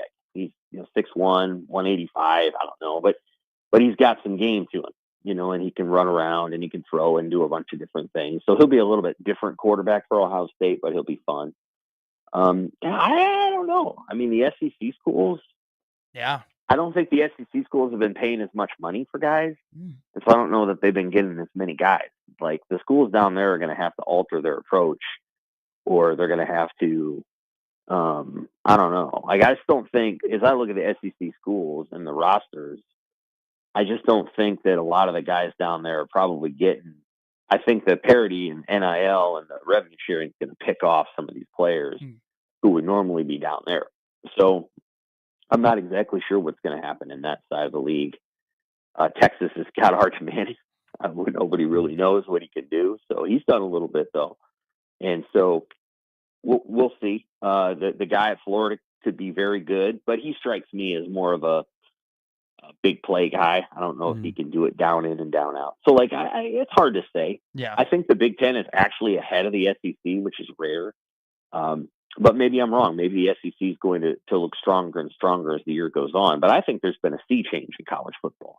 And it happened actually a couple of years back with the new Big Ten contract and all that. There's just more money in the Big Ten now to compete adequately for athletes that might otherwise go to the SEC. So, it's not – the SEC is still a great football league and probably the best football league. But it's not head and shoulders the best anymore. And, that change from Saban to DeBoer at Alabama is a big deal. Like, Saban used to get guys because he was Saban, and that's not going to happen anymore. So it's, there's so many different changes in the sport that it's pretty interesting. Yeah. Sam, as always, we appreciate it. We'll see you later this morning when John Butler speaks. Yeah, take care. John Butler will speak today. Think it'll be positive or negative about the scrimmage? I don't know. Defense, win or lose? I don't know. I think he'll be kind of down the middle. It's going to be an interesting press conference, I think, today. just in general, because I feel like we're kind of past the whole, hey, John Butler, you're a new DC. How's everything? We know the relationship he has with everybody, with the coaches. Now it's going to be more of those, what's actually going on in practice and what are players looking like. He hasn't really responded to those types of questions. So I'm interested to see how this one looks like. All right, a little bit later, Brian Christopherson and Andy Kendi will join us in the last hour. The third hour coming up next.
All right, Jackie Robinson Day in baseball in the state, 1947. Jimmy, you remember you were watching? I was there. Debuted with the Brooklyn Dodgers at Ebbets Field. First African-American to play in the modern era of Major League Baseball. Yeah. John Miller, Joe Morgan called it for ESPN. It was great. Pee Wee had a great game. So today is the day that everybody across baseball will wear number 42. I think it is still the same in minor league baseball that everybody wears 42. It's a little bit more expensive with minor league baseball, but Sure. MLB owns MILB now. Would that be a cool jersey to own? Like a your favorite team's jersey with the number 42, no last name? I think that would be. I would buy that. I would buy like I would buy a Brooklyn Dodger 42. Sure. But I feel like that'd be kind of cool if you had like, a Seattle Mariners jersey with no last name that just had the number 42. Like it's different. Like I love niche and weird jerseys. Like I love buying the 6th best player on my baseball team or like the 4th best starter or like, the 3rd best defensive player. So you'd be like if you were a Giants fan, you'd be buying the Tommy DeVito jersey. You'd be Well, wearing number 15. no, I'm not like joking around like or that. Billy That's Hard. a joke buy. Like I would buy if I was a New York Giants fan, I would buy like a Darius Slayton jersey, or I would buy a Mark Kayvon Collins. Thibodeau might end up being pretty damn good, but like Darius Slayton or like Tyrone Tracy. I got like a Tyrone Tracy jersey. I have a Dexter Fowler jersey. It's one of my nicest things that I own. I have a Matt Chapman jersey, but he was damn good. He's way better than like the 6th best player on a baseball team, but it's a little random. It's an Oakland A's jersey. I own a lot of Oakland A's stuff. Hold on to it. Maybe someday it'll be The vintage. yeah, where it's weird. I don't know, what do they refer to on the scoreboard at Wrigley Field as the A's on the out of town scoreboard? Can't put Oakland, yeah. They can't put SAC. Do they just put A's? Probably. I have no clue. I haven't been there. yeah. That would be a really good question to ask somebody. I would imagine it's just A's. Brian Christopherson coming up a little bit later. It is play-in game. Your odds brought to you by the kid. Orlando -5.5. Where are you going? Give me the Magic. Atlanta's terrible. Golden State 6.5-point favorite over Memphis. Now, has Golden State won ever a play-in game? I could check. They lost to the Lakers. Oh no, in my day we didn't. And have they play-in lost games. last They year. lost to the Kings. So they're either 1-2 or they're 0-3. Okay. I would give me Memphis +7. I'll take Orlando -5.5, and I'll do Memphis +7 because I think the Warriors are good, but I do think Memphis is a little bit better than people give them credit for, and I do think they have a little bit of juice right now. I asked this question on the stream because discussion with Sam about Dylan Raiola, and I think it was 24/7 yesterday put out a list of the top 150 college football players. Jeremiah Smith is at the top. Of course, he is the wide receiver at Ohio State that plays for the head coach that his wife said does not dye his beard. That became a college football Twitter is fantastic. So why is that like a really big deal? What if he does dye his beard? Why is that a point of contention? Because I think people have tried to get him to admit that. Okay. They just want to know, you know. They just want to know. But his wife said she's known him for the majority of her life. She said he does not dye his beard. Go on to the next narrative. She quote tweeted Clay Travis. Wow. College football Twitter is the best. Awesome. No, it's great. It is the great sport that it delivers almost every single day. But the 150-person list is out. Jeremiah Smith is at the top. The only player from Nebraska. Ooh. Wow. They keep repeating the J.D. Vance dropping of the trophy yesterday. He at the White didn't House. drop the trophy. It broke. Fumble? Okay? The trophy broke. This isn't a political thing. Why does it have to be political? I feel bad a little bit for the guy because he's getting run through the mud at this point about him dropping or breaking the trophy. He picks up the trophy, the bottom fell out. He actually did a good job of holding on to the main part of the I trophy. think you got to know where to grab the trophy. Mm-hmm. That's what was taught to me young. You got to know where to grab You it. don't grab the Stanley Yeah. Cup from the top. Yeah. Is that your first lesson? You're 3 years Yes. old. Dad brought you out in the garage. Hey, son, you're going to be winning a lot of these someday. You got to learn how to properly pick it up. I like that. So the only guy on this list that is from Nebraska is Dane Key at 107. Okay. So Nebraska's returning quarterback is not on there. Are there any other Big Ten quarterbacks not named Drew Aller that are on that list? Altmaier's on that list, I believe. Okay. That's respectable. I can take that. So the year number 2 quarterback at Nebraska.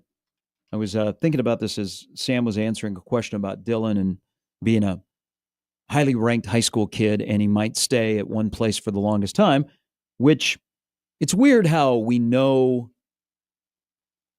the names of the parents of Elite 11 quarterbacks.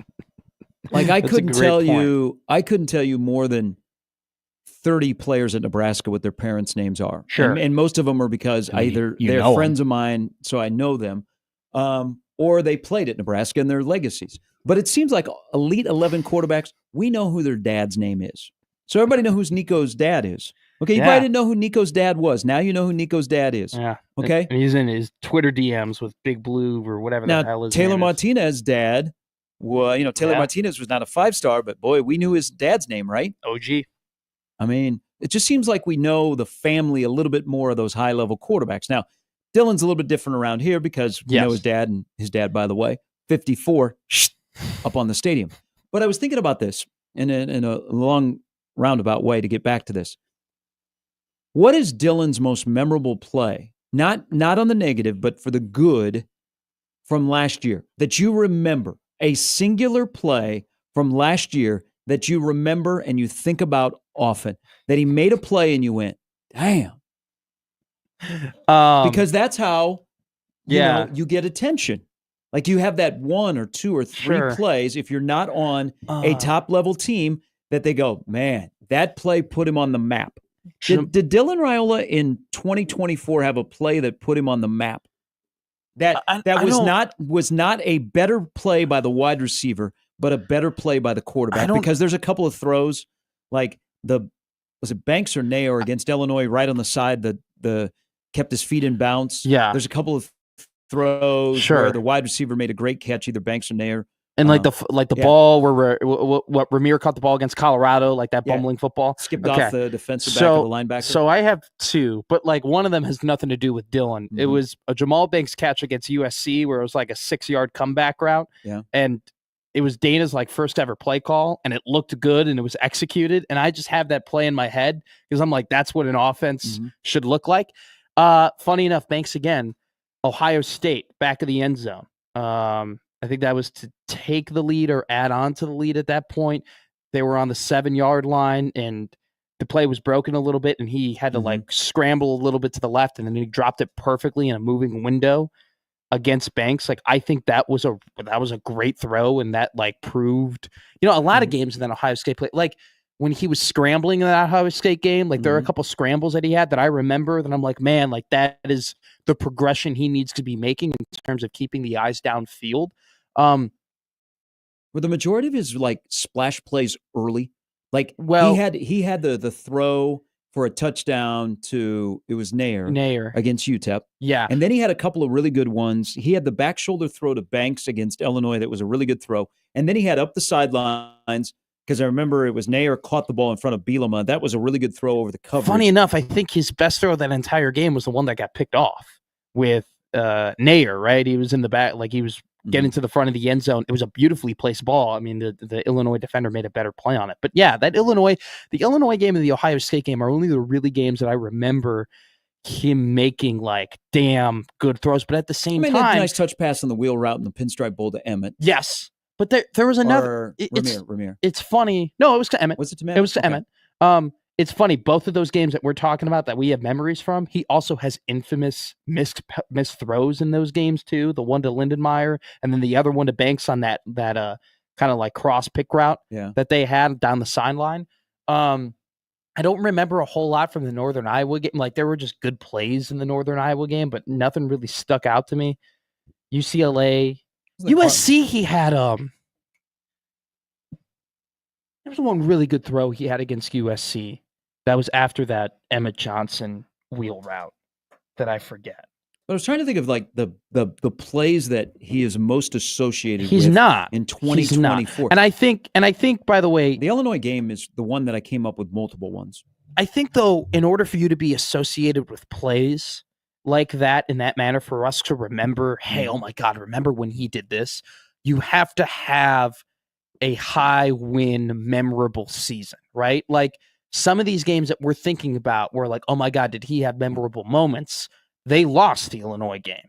They lost the Ohio State game. Mm-hmm. Do you remember a whole lot of good from the UCLA game? No, because they lost that game. Same thing. He did have a nice pass to Barney in that game. Yeah. Oh, sure. And you, but like the point is the same. I mean, it's like That was one. We remember the pick six, and we remember the overthrows, and we remember them just not being able to get any rhythm. And so, best thing that ever happened to Nebraska football in recent memory is the UCLA game. And lit a fire under them, which, you can kind of take either way you want. You could be like, man, I wish that fire was lit under them. I wish that didn't have to happen in order for them to have that fire lit and for them to make the progress that they've made. But hey, it happened. They made it.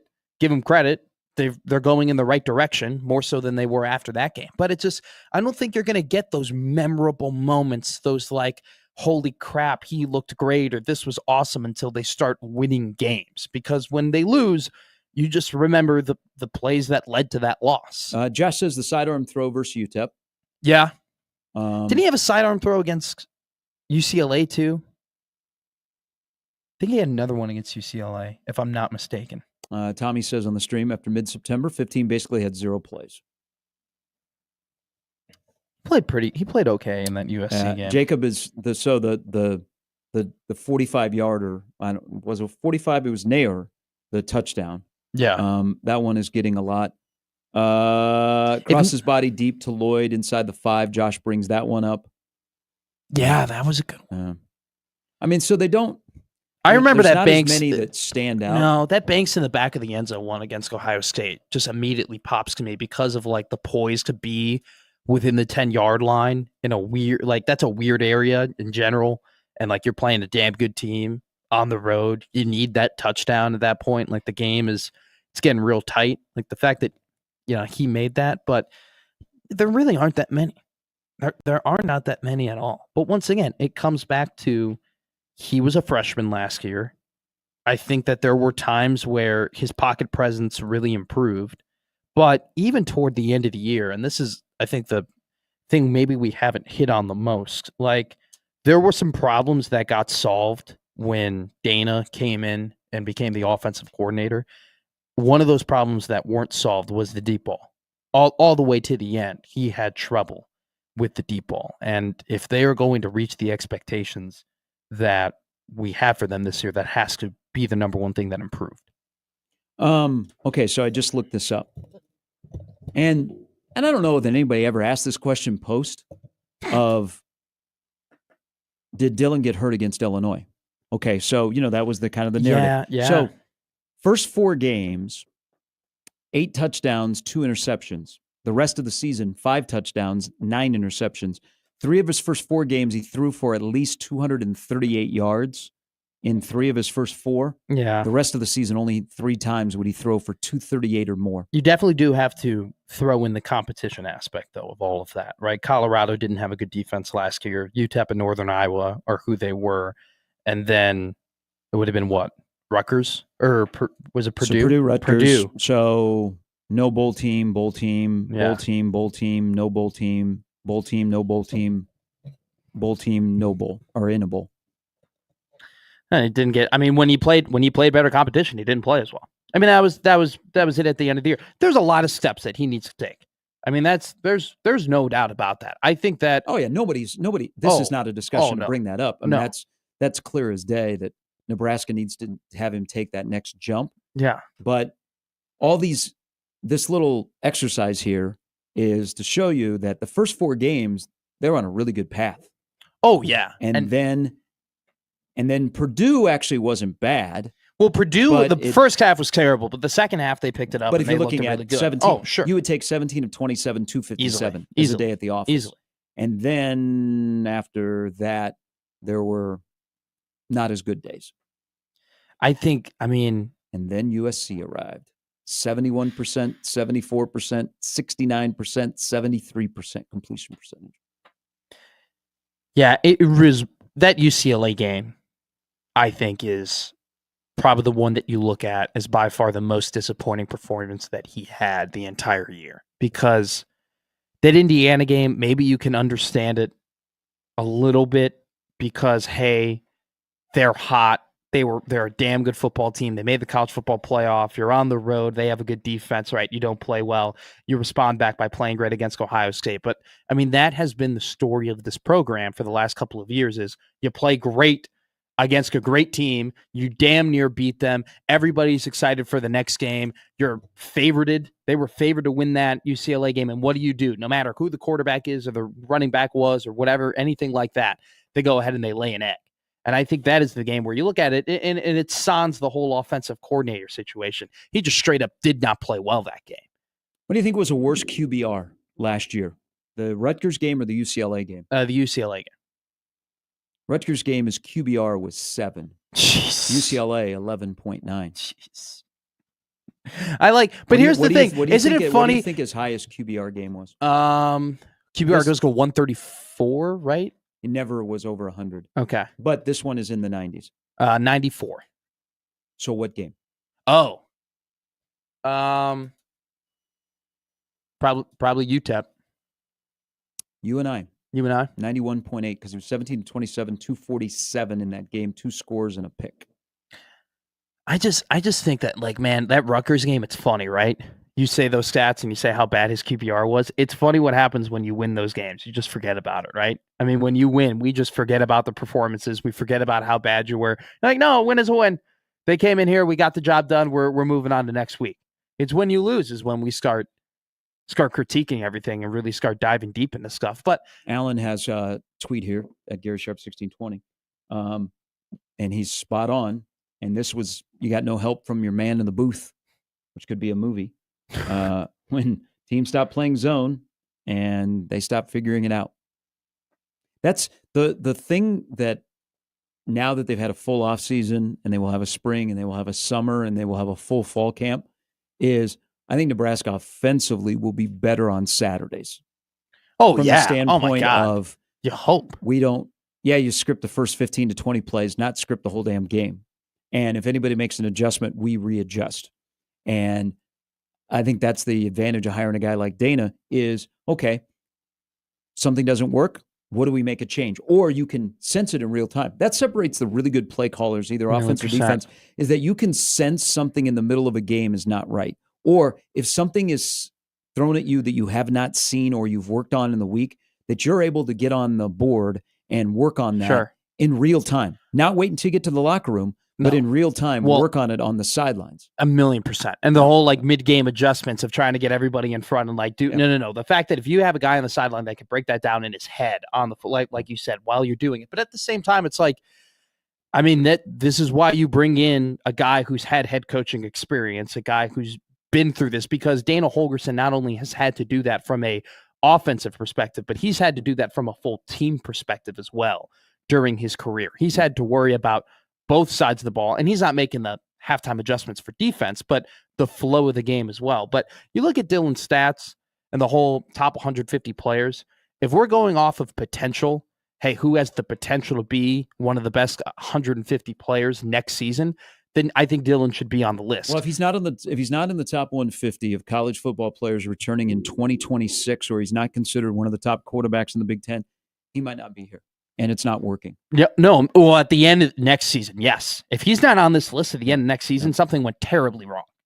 But if he has a good season, Nebraska has a good season because they have to go hand in hand, then he will be inside of the top 50. Easily. And he will show up on odds boards as good Heisman odds for 2026. Another thing, though, here's an interesting question for you. I mean, you wonder what the transfer portal outlook, what the market would be if he has a great season next year, whether he's bad or he's good. So you think if he was good, there would be more people clamoring to go and get him and go and pay for him if he plays at that level. Well, everybody's in the portal. Everybody's in the portal. All right, Brian Christopherson coming up in about 40 minutes in 1620 The Zone.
All right, Creighton, Nebraska baseball tonight, 6 o'clock down at the Chuck.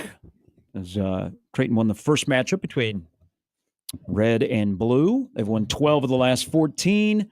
It is make it or break it game if you have any language of at large, which I think is out the window. But probably. If you lose tonight, you can stop even thinking about that. 6 o'clock tonight, right here on the Zone for Creighton and Nebraska. I was saying, hey, pack the Chuck. Okay.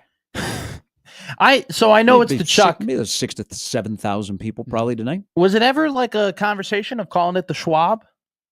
You know, because it's Charles Schwab Field. No, Jimmy, were you here when they made the transition?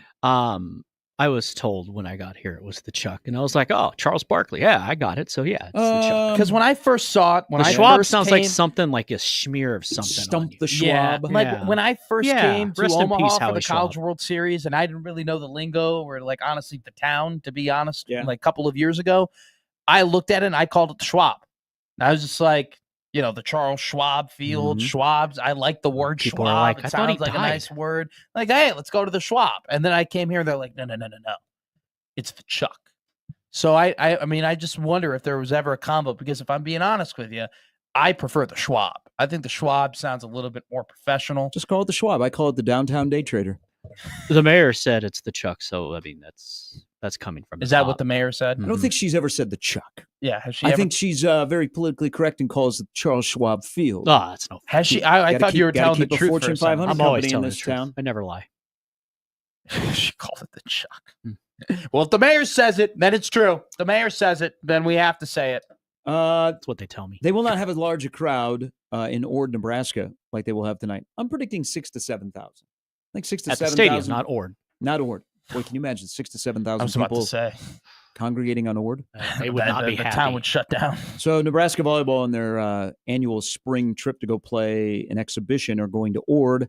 They sold out in 27 minutes. Jeez. 1,400 tickets. So the 308 has risen up. 2,078 is the population. And see if they still have the Pizza Hut when you come into Ord. Like I used to drive through Ord a lot because I'd go to Taylor and Burwell. Yeah. By the way, I'm going to the big rodeo in Burwell this year. Oh, They are redoing the grandstand. I will be at the big rodeo in Burwell. But I used to it drive is through open. Ord. 4.2 on Yelp. Boom. Okay. wow. So yeah, it's Whoa, right there on like a 4.2. Great service. major intersection. people. I think the Ord mascot Is that statue Pizza is Hut? right there by the Pizza Hut. Oh, okay. Mhm. I thought you were about to say they're the Fighting Pizza Huts. I mean- no, they are the Chanticleers. To have a 4.2 rated Pizza where Hut Coastal is Carolina actually got it from. quite incredible. I've only ever had Pizza Hut at Target, I bet they have a lunch buffet.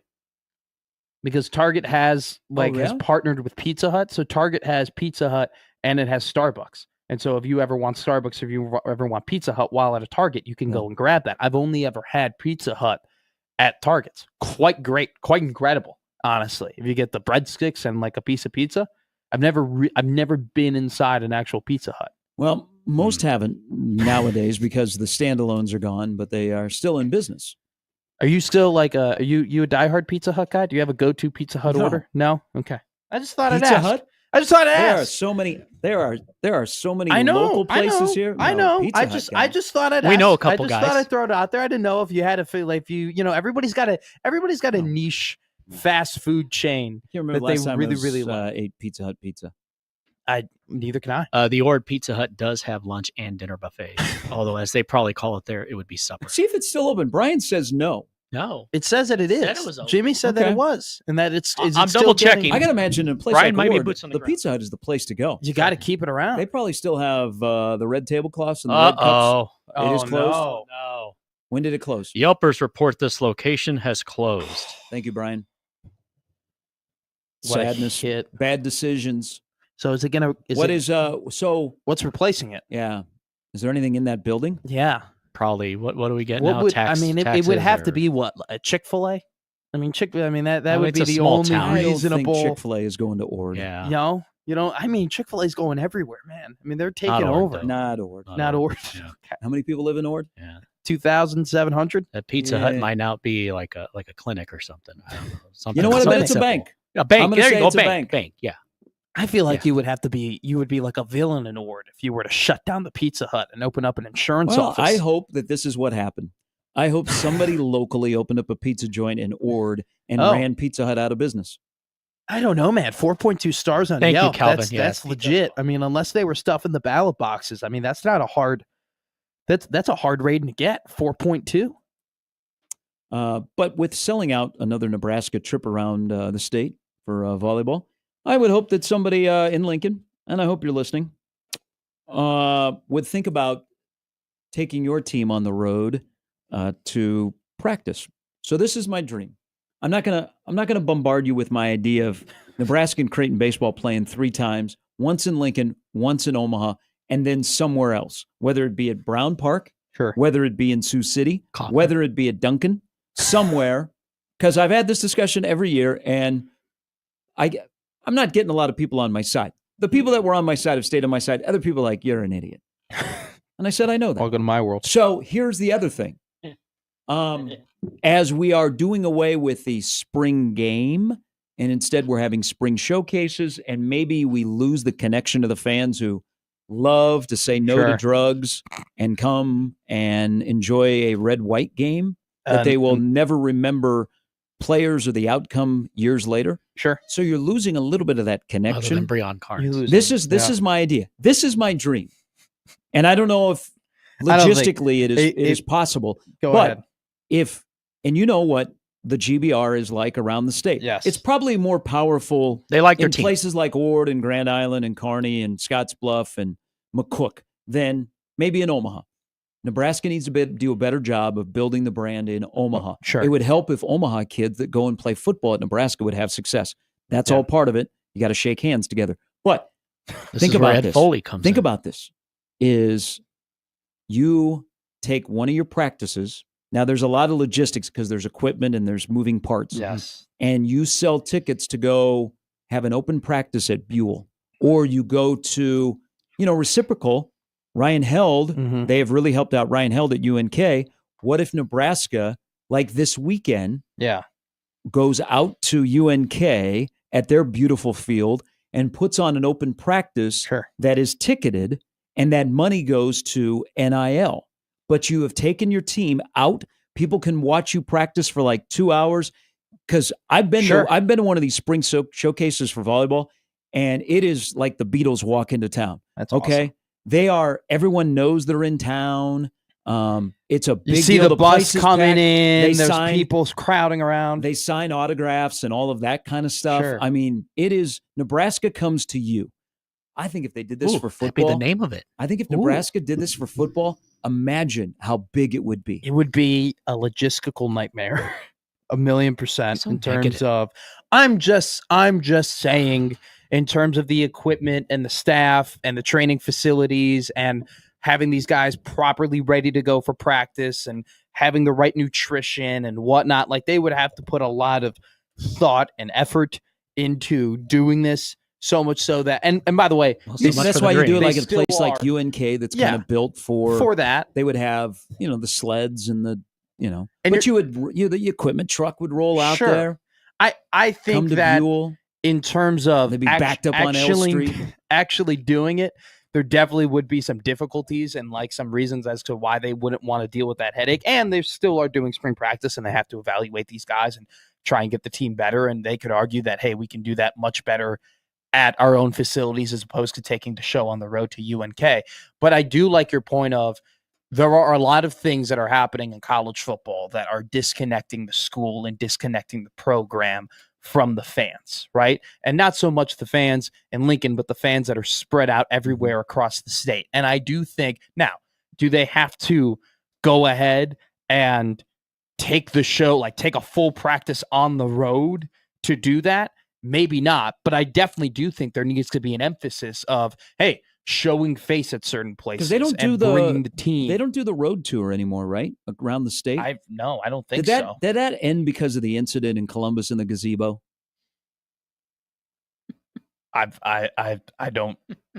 Maybe. Have they not done that?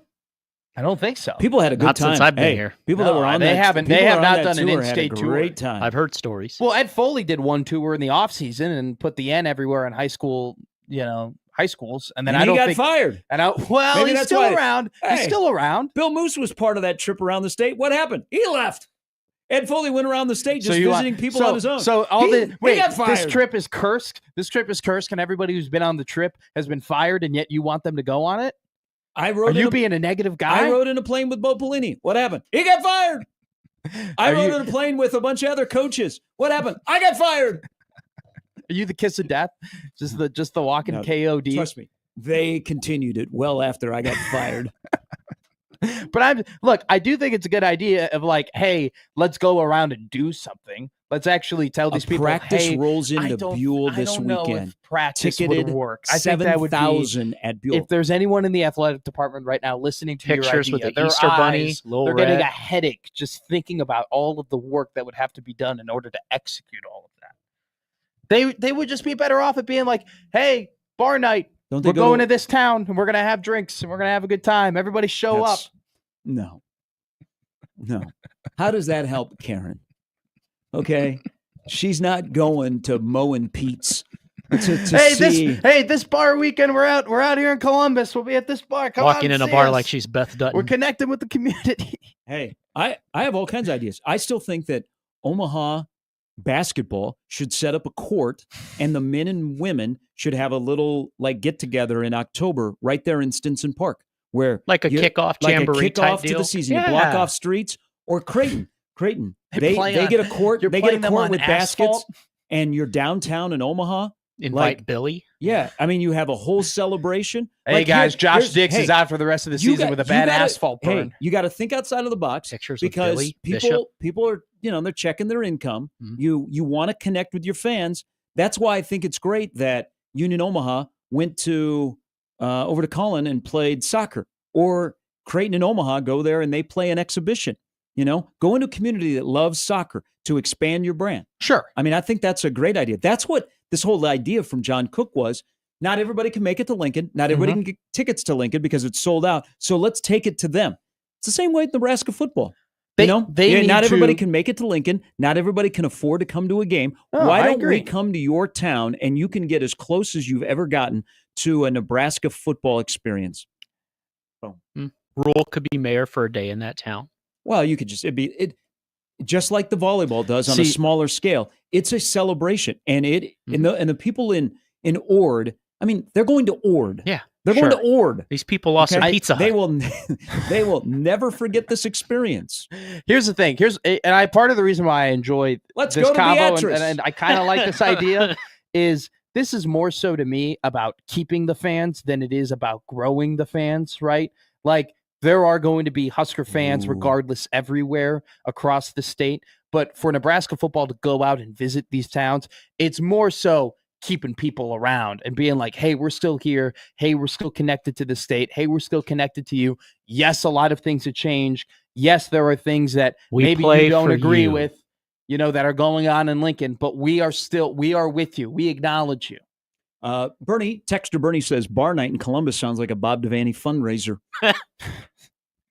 Sounds like a good time. I think a lot of people would go out there. I think there would be a lot of drinks flowing, talking. It's a way to connect with the team. Hey, you can root for a guy a little bit better when you've had a couple Miller High Lifes with them. Is that what they said about Moose? I think that's what they said about Moose. Brian Christopherson will join us at the top of the hour at 1620 The Zone.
All right, so Calvin, because he says my family has a cabin on the Loop River. They're in Ord. Yes, Boots on the ground. Pizza Hut. You know what's going to be packed? What's going to be packed? Probably the Casey's if there's no Probably Pizza the Hut. Culver's. In Ord? I don't think there's a Culver's in Ord. Okay. I was just throwing. Is there a Val's Express at least? There might be because it's a local. Yeah. It's an in-state. But you know a place that will be absolutely packed? Scratchtown Brewing in Ord. Oh. For that day, All right. they will set records. I bet they'll have tents outside at Scratchtown Brewing. Have to. I wonder. So 2,700 people in Ord, 1,400 people are going to the game. 4.9 rating. Are we? Hey, Oh, if you are ever up there, the Loop River, that is a beautiful area. Ooh. Like I'm familiar with Taylor Burwell. That whole area, once you go north of Grand Island, that's a very underrated part of Nice. Nebraska. But up there on the Loop River, Scratchtown Brewing, banger. Highly recommend. Oh, looks like I know where I'm going for my anniversary. I need to look this place up. So now. my idea here of taking a practice on the road in the spring. Yes, you have a lot of ideas. Here's going to be when it happens. Okay. So I Nebraska's brand in Omaha could be better. Okay, Yes. but you also have to win. Yes. I think Lincolnites, you there in Crime Town, you feel like we can't say anything negative about Nebraska athletics, and Nebraska could put a horrible product on the floor, and Lincolnites will still go. Yes. But when you're a little bit further away, because I sensed this when I made the shift from doing Lincoln radio to Omaha radio, y'all can be a little bit more negative here, and there's no fear of the head coach driving to your radio station and ripping you out of your seat.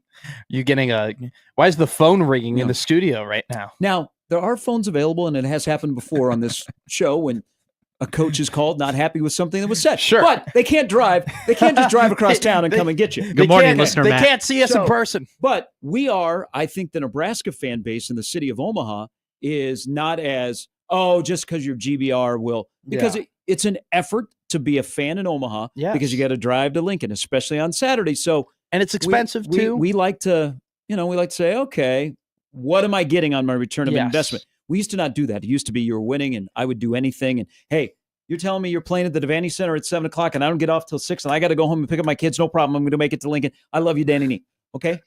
that doesn't happen as much anymore. So here in Omaha, and this is my observation, the brand can be better. The brand is good, but the brand can be better in the city of 1 million people, the largest city in the state of Nebraska. And here's how, they recruit here. Again, it would help if Omaha kids would pop really well on the football field in Lincoln. Like guys that are recruited out of Omaha, they go to Lincoln and they do big things.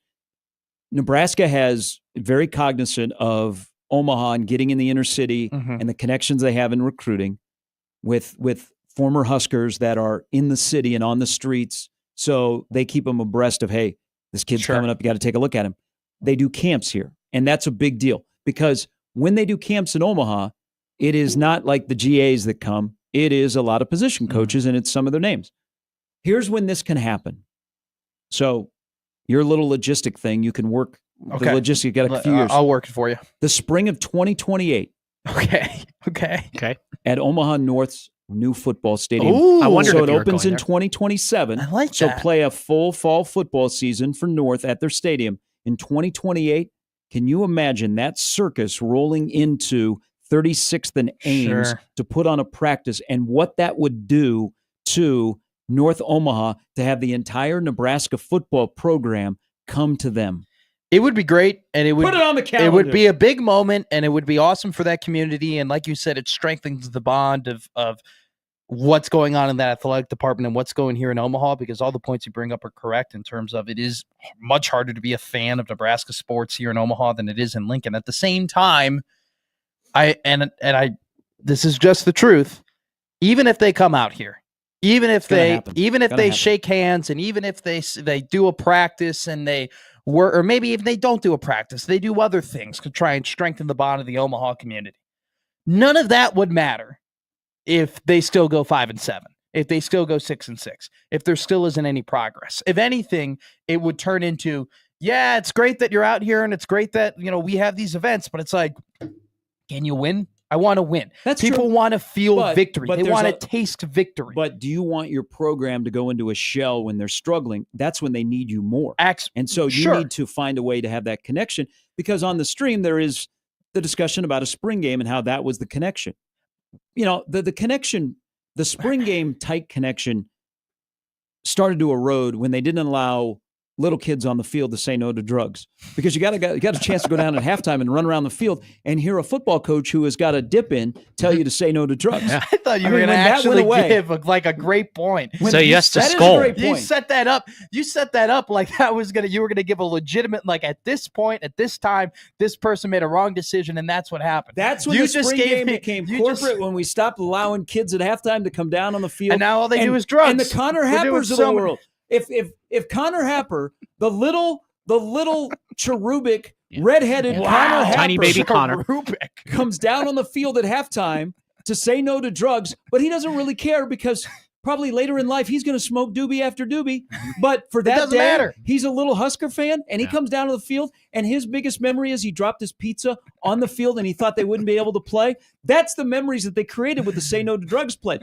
They got rid of Say No to Drugs. Fentanyl use went up. We had more trafficking in western Nebraska, and our connection to Nebraska football, it went away. So it had nothing to do with the fact they started losing. The spring game became boring. It became more expensive to go. They go hand in hand. hand. Hype on the team wasn't as high. Even in the bad years. You started thinking, does my financial investment even count for the spring game? Even in the bad years, drug use was still down, because kids remembered they said no to T.O. or Solich or Callahan. They said no to MJ. They said no to Bo, that I will not do drugs even if you're 7 and 5. Now you go to Memorial Stadium, there's needles in a trough. I just want to let you know. Can you imagine Rule? Can you imagine Rule as the orator if he got to give the Say No to Drugs? We have a standard here. We have a standard. All right, top standard. Our standard is we don't do drugs. That's it. All I'm right? never drinking again. We overthink Nebraska football too much. I think I've just gotten to the core of it. Bring back the Say No to Drugs pledge, and then you'll have the tight connection, so that when you start winning this fall, hopefully, drug use goes down. Can we say no to losses? They'll win. Let's say no to losses. They'll grab some wins this fall. I hope, man. You're going 0-12? I'm going 0-12. I'm hoping. I might have to work somewhere else. This place might burn down if that happens. Jeez, here's the thing. If you're at the point where, hey, we got to make sure that we strengthen the connection with other communities because we keep losing, that's not a place you want to be at, all right? You want to strengthen the connection of the entire state of Nebraska to your athletic department? How about you start winning some football games? Could make a case that when you're down, you need more people. Yeah, do you know what I want them to be more than anything? I want them to be so up that they don't give a damn anymore, because that means that they're going to the college football playoff and playing in big games and having big moments and making actual memories. And so that way, 5 segments ago, when we talked about this Dylan Raiola having any memorable moments, you and I can sit down here and rattle them off. Well, that's where we are. You have to face reality. You live in a dream future world. I hope that my dream future world comes to fruition. I hope they win. I hope we don't have to think about, how do we get out to smaller communities to strengthen the ties to our team, because we keep losing and they don't give a damn about us anymore. Hey, you live at the brand new Barnes & Noble, by the way, out at Village Point. Ooh. I gotta go out there. No, is that Village Point? Hey, what is the mall at 72nd? Oh, okay. Crossroads? Oh, I don't know. I think it's Village Point. I was out there the other night. They got a brand new Barnes & Noble. Place was packed. Village Point is out there. You're living the fiction. I'm the nonfiction. That's what the section we are when we walk in there. I think it would be fine if they went out. I'm just telling you right now, the logistical nightmare of trying to get out to different places with that. I mean, it's a big bus. There's a lot of pads. There's a lot of tape. There's a lot of tables. There's a lot of players. There's a lot of coaches. They got this thing called a semi. I don't know. Sounds like do they have 5 of them? Do they have 5? I mean, they're going to need more than one. I mean, it's... No, what do you mean? Or are you talking like a semi-truck? When they go to a bowl game, they just take the Selden truck. Okay, maybe then, yeah. They got logistics. Do you think I'm just harping on you? I'm just harping on you. Shadow Lake. Regardless of what your idea was, I was going to find a way to get around. Oh, Shadow Lake. Okay. Hey, did they need more than 2 trucks to go and recruit Grant Bricks? No, they just needed 1. Really worked out. It did work out for him. It worked out for him. He said yes. So do you think if Nebraska football just came out to Omaha and right in front of the Chuck just put a truck there, they just put the Nebraska semi. They didn't have any players, no Matt Rule, no nothing. They just parked the truck right in front of the Chuck. Like the people that sell the meat. People would be like, "Oh, I want it." Does it have a remote? Yeah. Maybe. Hey. They just parked that truck. More people would come to the games. One of the wildest experiences ever had. Selling meat out of a truck in Really? the parking lot. You sold meat out of a No, truck? I didn't. No, I didn't. Okay, you bought meat out of a These truck. are remote No, opportunities. I didn't. No, I didn't. Yes, they would. So, do you not? I'll give you. And I because I noticed he was driving Brian George, who drives for Nebraska Athletics. He drives the Nebraska bus. The Okay. I think sometimes they just come to Omaha and they drive the Nebraska bus around. They should. And the black shirt bus, and That- people are like, oh, who's in there? Who's in? What is there? Yeah. So if you They should. park the If you park the semi in front of the chai. the chai tonight or the Chuck or whatever they're calling it today, the downtown day trader, people will be like, oh, and they take pictures in front of it. Yeah. Uh-huh. I think that, well, just do that. That's You way could sell the cheaper pictures. than like going to No. a stadium and doing a practice. That's Just no put the connection truck- with the fans. Put the truck there. Oh. You know, you get a connection with the fans, you start winning football games. Start winning football games. Then you'll start but you connecting know what? with people. Until you start winning football games, you got to think ahead. I once again, I think the thinking ahead, or I hope the thinking ahead is we're going to win so many damn football games, it does not matter. There are no guarantees in life. Yeah, you're telling me. Yeah. Oh, yeah. I'm telling you. All right. Brian Christopherson will come up after the break. Andy Kendi as well. Hey, 2028. Put on your calendar. It That's a might good be idea. the first Saturday in April at Omaha North's new football stadium. It's a good idea. I'll give you credit. It's a good idea. I mean, once Still- the buses come rolling off the interstate and they have a police escort into North Omaha and to North High School, and all the alums that have played for Nebraska from North Show up in their varsity jackets, high-fiving the guys if they get off the bus. telling you, It's a good idea. Niles Paul is out there. It's better than Hell your NIL trades. Hey, Tyson Terry gets off the bus first. Last year of No. eligibility at Nebraska. Let's see, 25, 26, 27, 28. It would be. Yeah. All right, BC, by the way, a North Viking. He's coming up next on 1620 The Zone.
All right, time to talk to our good friend from Husker 24/7, Splitting Hoops, Splitting Football.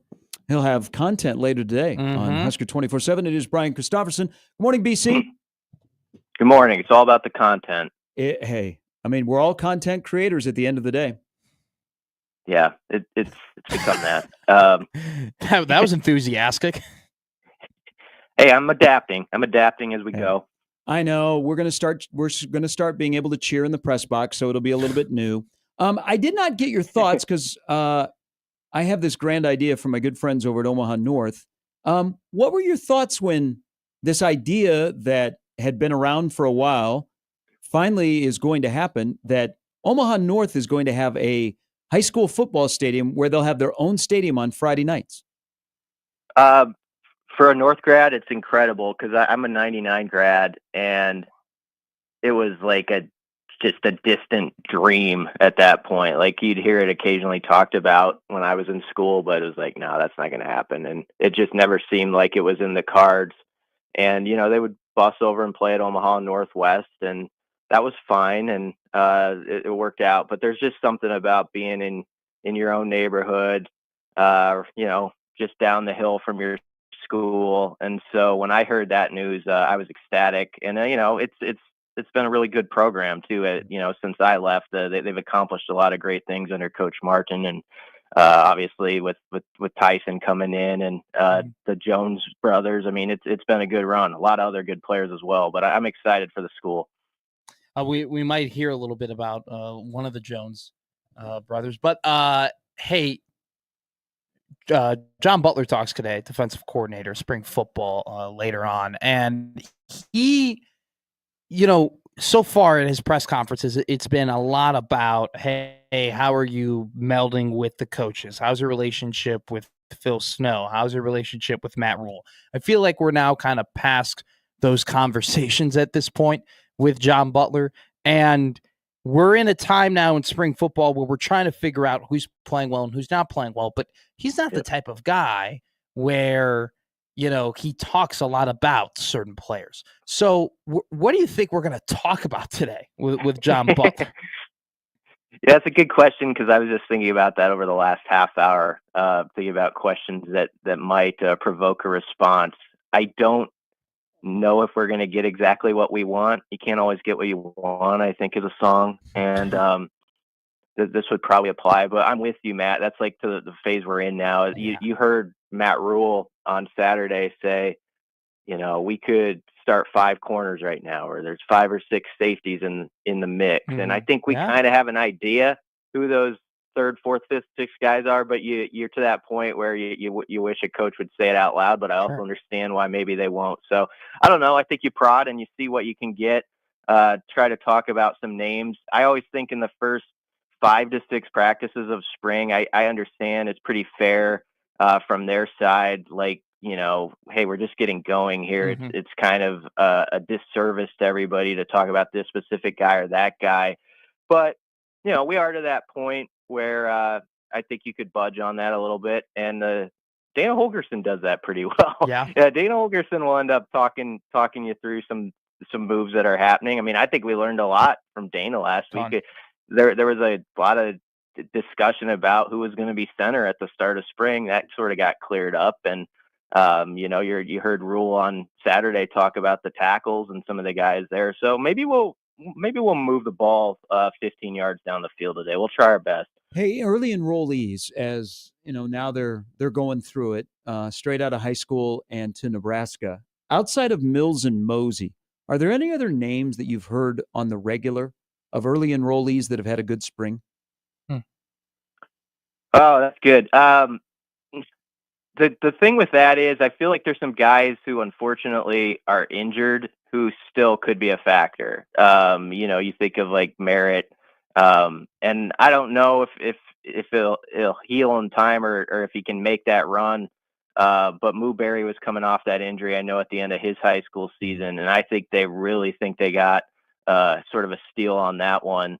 And so, it's guys like that I'm pretty interested in when we get to the summer months. I do think there's going to be like this new surge of a few names that aren't available. Obviously, we could think of the offensive linemen that are out, but guys like that, those true freshmen like Merritt and Mooberry, and I'm trying to think of who else is over there as an early enrollee with names, but Mills and Mosey, both at the same time being mentioned as by Holgerson as like, hey, yeah, they'll play, they'll be in the rotation, or they're going to contribute. That's a pretty big deal. I thought one of them, and Mills was the one I think people would kind of bring up first, but I've heard a lot about Mosey's just ball skills and the way he can go get it. And obviously they're in the early chapters on some stuff they're learning, but that's good for the rotation. Obviously, that you're hearing both those names, especially with the Hardly Gilmore news earlier in the spring. I know Caden Vermas got a lot of reps on Saturday in the scrimmage, and you look at the back end, there's a lot of defensive backs. One guy that we talked about in the fall when he was recruited, and he's good looking. He's a 6'2" true freshman. Have you heard much about Bryson Weber during the spring?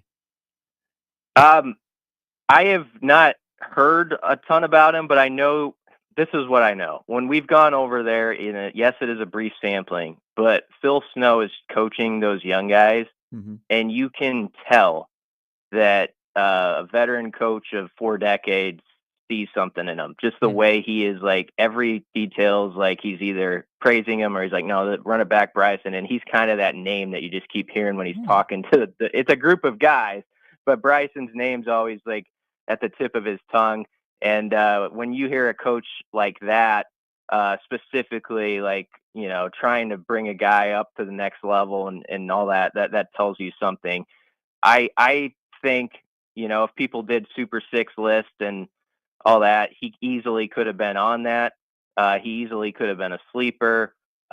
He, I think, was a guy who in high school, like his junior year, he had a game where he shut down a 4-star wide receiver, and he told me, like, after that moment, it's like, I'm taking this serious. Like, I'm making my move, and I think he has ever since. So it does not surprise me that he's a guy that could click early, and also, at a position where sometimes you can pop out there pretty early as a first or second year guy. Not all the time, but I do think it's a little different in the trenches. And I'm glad you brought up Caden Vermas, because some of the names were slipping me. Vermas was the guy who, when Rule was considering this job, and at the time, Evan Cooper was sort of looking around like, okay, what's in the area? Like, as far as prospects, can you recruit locally, or is there, what's the talent like? And Vermas, he was one of the first names they were like, this dude can play. So, I mean, he's like one of the first recruits, I think you could say, that Matt Rule ever looked at when Vermas was like 16 years old. So it's cool to see how that's gone and now where he could maybe take it. One word that we've heard plenty during the spring is cross-training, right? Whether it be, multiple positions. We've heard about guys just switching off, defensive backs. We've heard it with the D-line, a little bit with the O-line. Do you think that, and look, we know that this is something that they've done in the past, but do you think this emphasis on cross-training is more to do with Matt Rule doubling down on what he's done so far through, where in the time that he's been here at Nebraska? Or do you think it has to do with the fact that if you're going to make the college football playoff, you're going to play a lot of games, which means that you need a lot of guys who can do different things? Yeah, it's a good question, Matt. I think there's something to the latter. Because you hear him talk about that a lot. He'll bring up, like, we want to play 15 or 16 games. So I think there's always that big picture thought of, to do that, obviously you have to have a talented team that can get through the first phase, but you have to withstand with depth, and you have to have the ability, like you're saying, to, okay, this guy got injured in game 9. This guy could go over there. And so some of the stuff, if you're going to have those big ideas and be that type of program that thinks you can be there, some of the stuff that matters in September, you got to think about what's going to matter in November. Like, who could possibly do this if we were in a jam? And you got to, I think at some point you actually do have to think through some of the, I'm not saying they do this specifically, but like the crisis situations that could arise, right? Like, what if the worst case scenario here, what could we do with that? Maybe they're not to that point, but I think you're in the back of your mind, that's what you're seeing with this cross training and all that.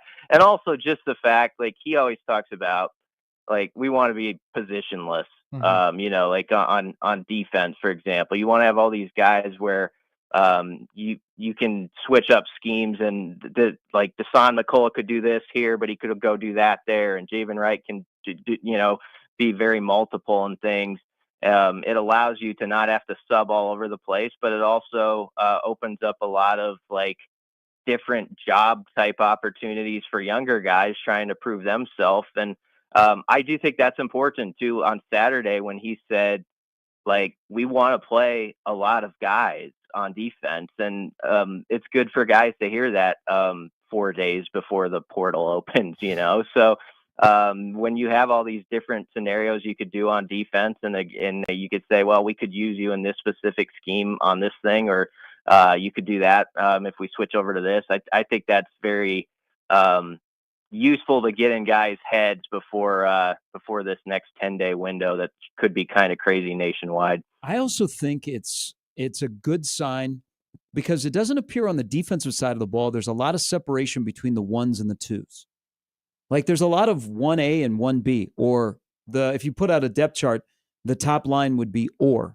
I get that feeling more on defense than on offense, and that might be a good thing, or man, we'd like somebody to take control at certain positions.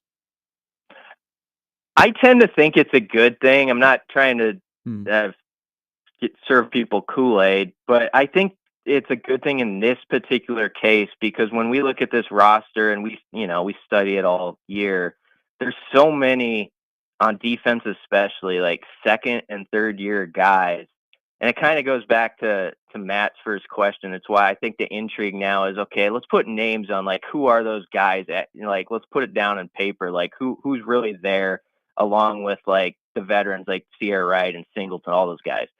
But I think you feel like, it's sort of that time where we saw a little from Donovan Jones. We saw a little from Caleb Benning.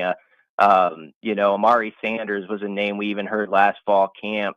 And so you're like, all right, they should be ready to really try to bump a guy out of his chair. And so I would be kind of disappointed, frankly, with all those names in the secondary, if the head coach weren't saying there were like 5 or 6 guys they could play at corner or defensive back. I mean, there's 27, 28 names, and you would hope between that, there's like 15 you feel pretty good about at this point, or like they're at least making it interesting. So I'm glad we're hearing that. I don't know if we'll get the specifics today on some names, but that in general is a good thing.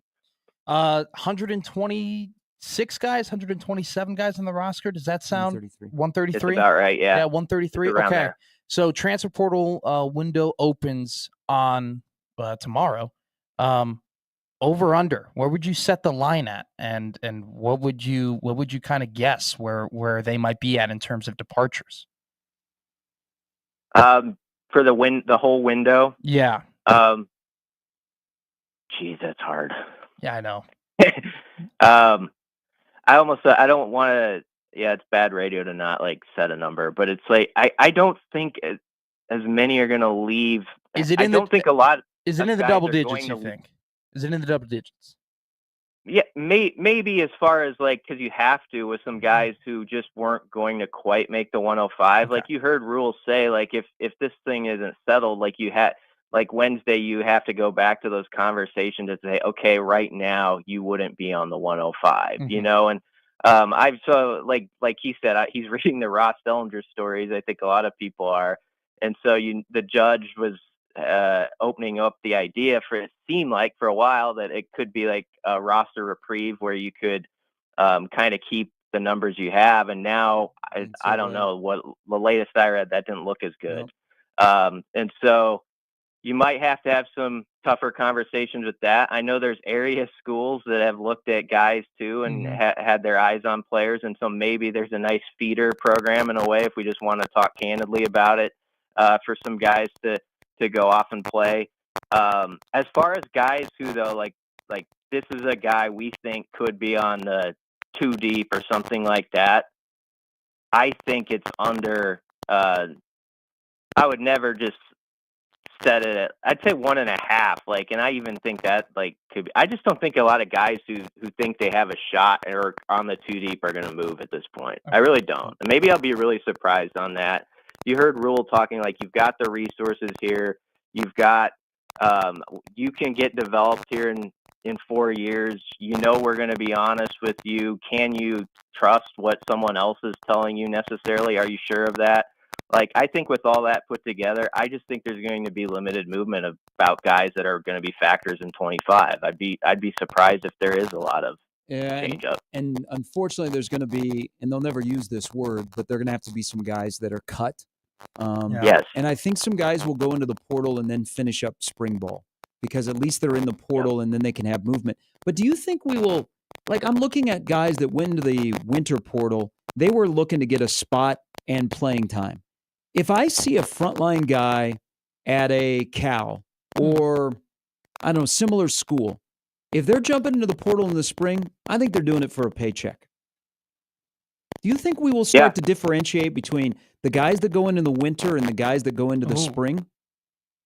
Yeah, I think we will. I think some schools are going to be very cautious with guys who jump in now. I think it's dangerous for guys jumping in now, but we'll see. I mean, and the Nico thing sort of set a template maybe a little bit where people are going to be a little bit more on edge. I know that's its own scenario, but I do think there will be some caution about, well, first off, you could talk from the monetary side, but also just like, you got to really consider what it does to your locker room too. Sure. You know, like you've always had to do that. Like if you brought in a summer transfer, like, you know, we've talked about that for years. Like Sierra Wright comes in like pretty late or right before fall camp. Who knows how that's going to go? Like that could disrupt things if a guy like, well, you think this kid's better than me, and then like 3 guys leave. Sierra Wright had a great personality, fit in and earned it. And so it worked out, but you're thinking about all that stuff right now. And obviously Rule left the door open that they could make 1 or 2 moves, but it's going to have to be a super fit. And I think they're going to have to sense it's not about the money. You say it's potentially dangerous for athletes getting into the portal right now. Why is that? Well, I just think you got to be sure with so little of a runway into the season that is this actually better for me? Is what I'm being told, first off, actually correct?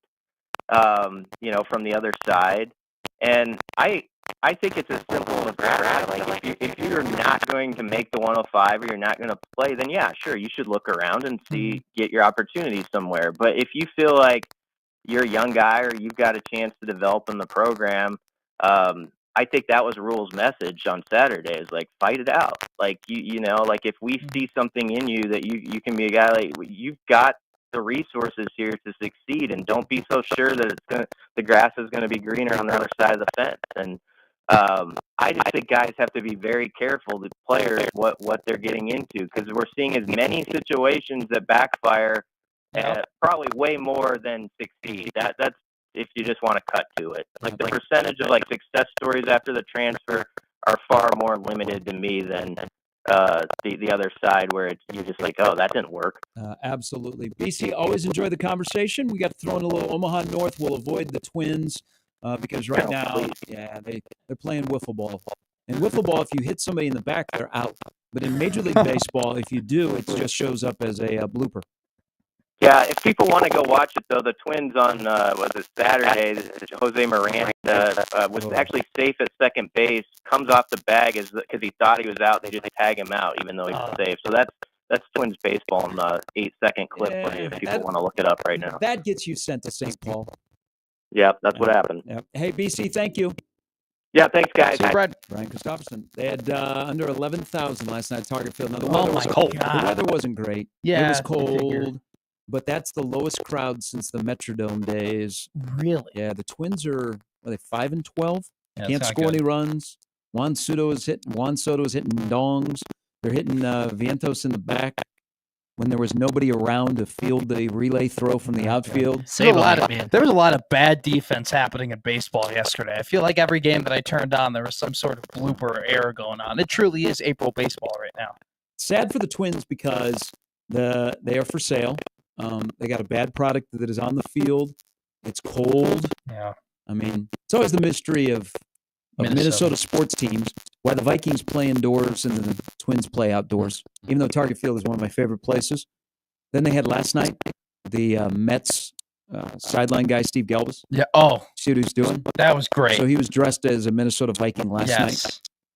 He said the classic line. The football team I or the think Vikings? he said it tongue in cheek, but he's like, "What? I'm not going to wear another man's jersey on my back." I always like people who say that. I think that's just a classic, like, roll your eyes, get a good chuckle. It was a good night last night for field reporters in Major League Baseball. One dressed as a Viking. The guy with the Braves went and got a number as he was encouraged by the guys in the booth. He was slinging it.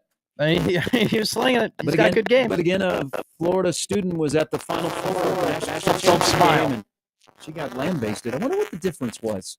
We praised the guy that went and got the phone number, and we crushed the student that was covering. Yeah, I'm just curious. Just curious. All right, Andy Kennedy going to join us before we're done on a Tuesday on 1620 The Zone.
All right, Nebraska-Creighton baseball tonight. Showcase for Nebraska high school baseball. I think Shea Wen is going to start for Creighton. He went to Blair. Hara Hill, who pitched out at Elkhorn North, is going for Nebraska. You got Nolan Sailors, who is from Ralston, hitting over 400. Swinging a hot bat. All right, 6 o'clock tonight. It is on FS1. It is also on the Zone. 6,381 will be the announced attendance tonight. I like this game. Put it on the board. I'll do 5982. I'll go slightly over, Bob. Go ahead. Are you going to say your number? You went with the number. Yeah, it's true. I'll go 65-12. Oh, okay. There you go. They used to have at a lot of minor league ballparks guess the attendance, and if you were we used to do that in our media room. You would win a Godfather's Pizza. That was it? I think it was at the Omaha Royals. I went to an Omaha Royals game, and you had to put in a slip to guess the attendance, and if you are the closest, you won a Godfather's Pizza. Is that like a? They did. If you were the closest, not the exact number. Well, if you were the exact number, it would be like bang. Yeah, and you get a picture of the Godfather himself. I feel like if you got the exact number, like you should get like a lot. You should get a ton. 2 pizzas. I forgot to mention this. He left me a bobblehead. The Godfather was at the last Omaha men's basketball game, and he was up on the concourse taking pictures. Everybody wants to have their picture taken with the Godfather. Oh, yeah. He left me a bobblehead. So That's really nice of him. I added the Godfather to my bobblehead collection at the house. I forgot to. Does he have a piece of pizza, or is he holding a piece of pizza? No, he's just standing there like the Godfather. It's actually a great bobblehead. Is it like if you press a button? It's pretty striking how similar it is. If you press a button, it says "Do it." Oh, that would be funny. So but good. it was. I forgot to mention that. That was a great bobblehead. That's the latest one to my collection. When's Gary Sharp bobblehead night at the we're not Omaha doing that. Mavericks game? Nope. Why not? Nope. Wouldn't that be a zone thing? You're the voice of the Bobbleheads for your favorite. You're voice of the Mavs. No. You guys made the tournament. No one needs a bobblehead. I would love that bobblehead. There would be a better chance that you would come to my wedding and I would hand out as wedding gifts a bobblehead of me and my bride. Dude, I might do that. That'd be incredible if I handed out my own if I had my own bobblehead night. Wouldn't that be on brand for me to have my own bobblehead? Never mind bottles of liquor. Matt McMaster bobblehead night. I went to a wedding when I used to work for the Penguins. One of the owners got married just in a suburb of Pittsburgh, and that was your gift. Was a bobblehead of him and his wife. I love that. Oh no. I would just do me. I don't know. You got to remember, it would just he was not the most popular person in the office, so people didn't necessarily embrace the bobblehead. They maybe did something with the bobblehead. Left it on the table when they left. But he was when he came back in the office after his honeymoon, he was like, "What'd you guys think?" I'm like, "Really?" Because nobody had it displayed except for his brother. Whoa. Except for his brother, who was also one of the owners. He had it up on his desk. Who is going to display you as a bob? I'm not going to display you at my desk. I don't know. You're my friend. I'm not going to display. What the hell is this guy thinking? That he wanted people to display it? The Brooks brothers own the hockey team in Wheeling.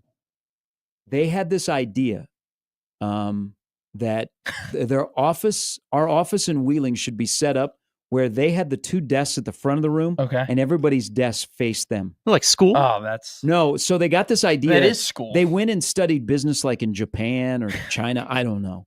But they had this idea. Fortunately, like the VP of the hockey club said, this is idiotic. We're not doing this. But they were like, why? I think it would help with productivity. That's demeaning. I would be pissed. Thank God, as the radio guy, I'm on the road the majority of the year. I would have been so mad that I have to stare at you the entire time and you're looking at me while I'm doing my work. Here's the thing. If I were to give out a bobblehead for my wedding, it would be like a gag gift, It'd be like, like headphones on my head, a Miller Lite in the left hand, a fishing rod in the right hand, just a whole hey, this is what your Matt scorecard. is about. Do you think of the new Bill Belichick in Chapel Hill that when he gets married to Ms. Hudson, that they will give out a bobblehead? Hey, she's walking all over that turf in those high heels. Good Lord. I'm going to defend her. I'm going to defend any 7-year-old man. You're going to defend Miss Maine? Yes. She's too old to be Miss Maine. Don't you have to be younger to be like Miss America or anything like that? How old are you? 23. How old is are she? You age 24.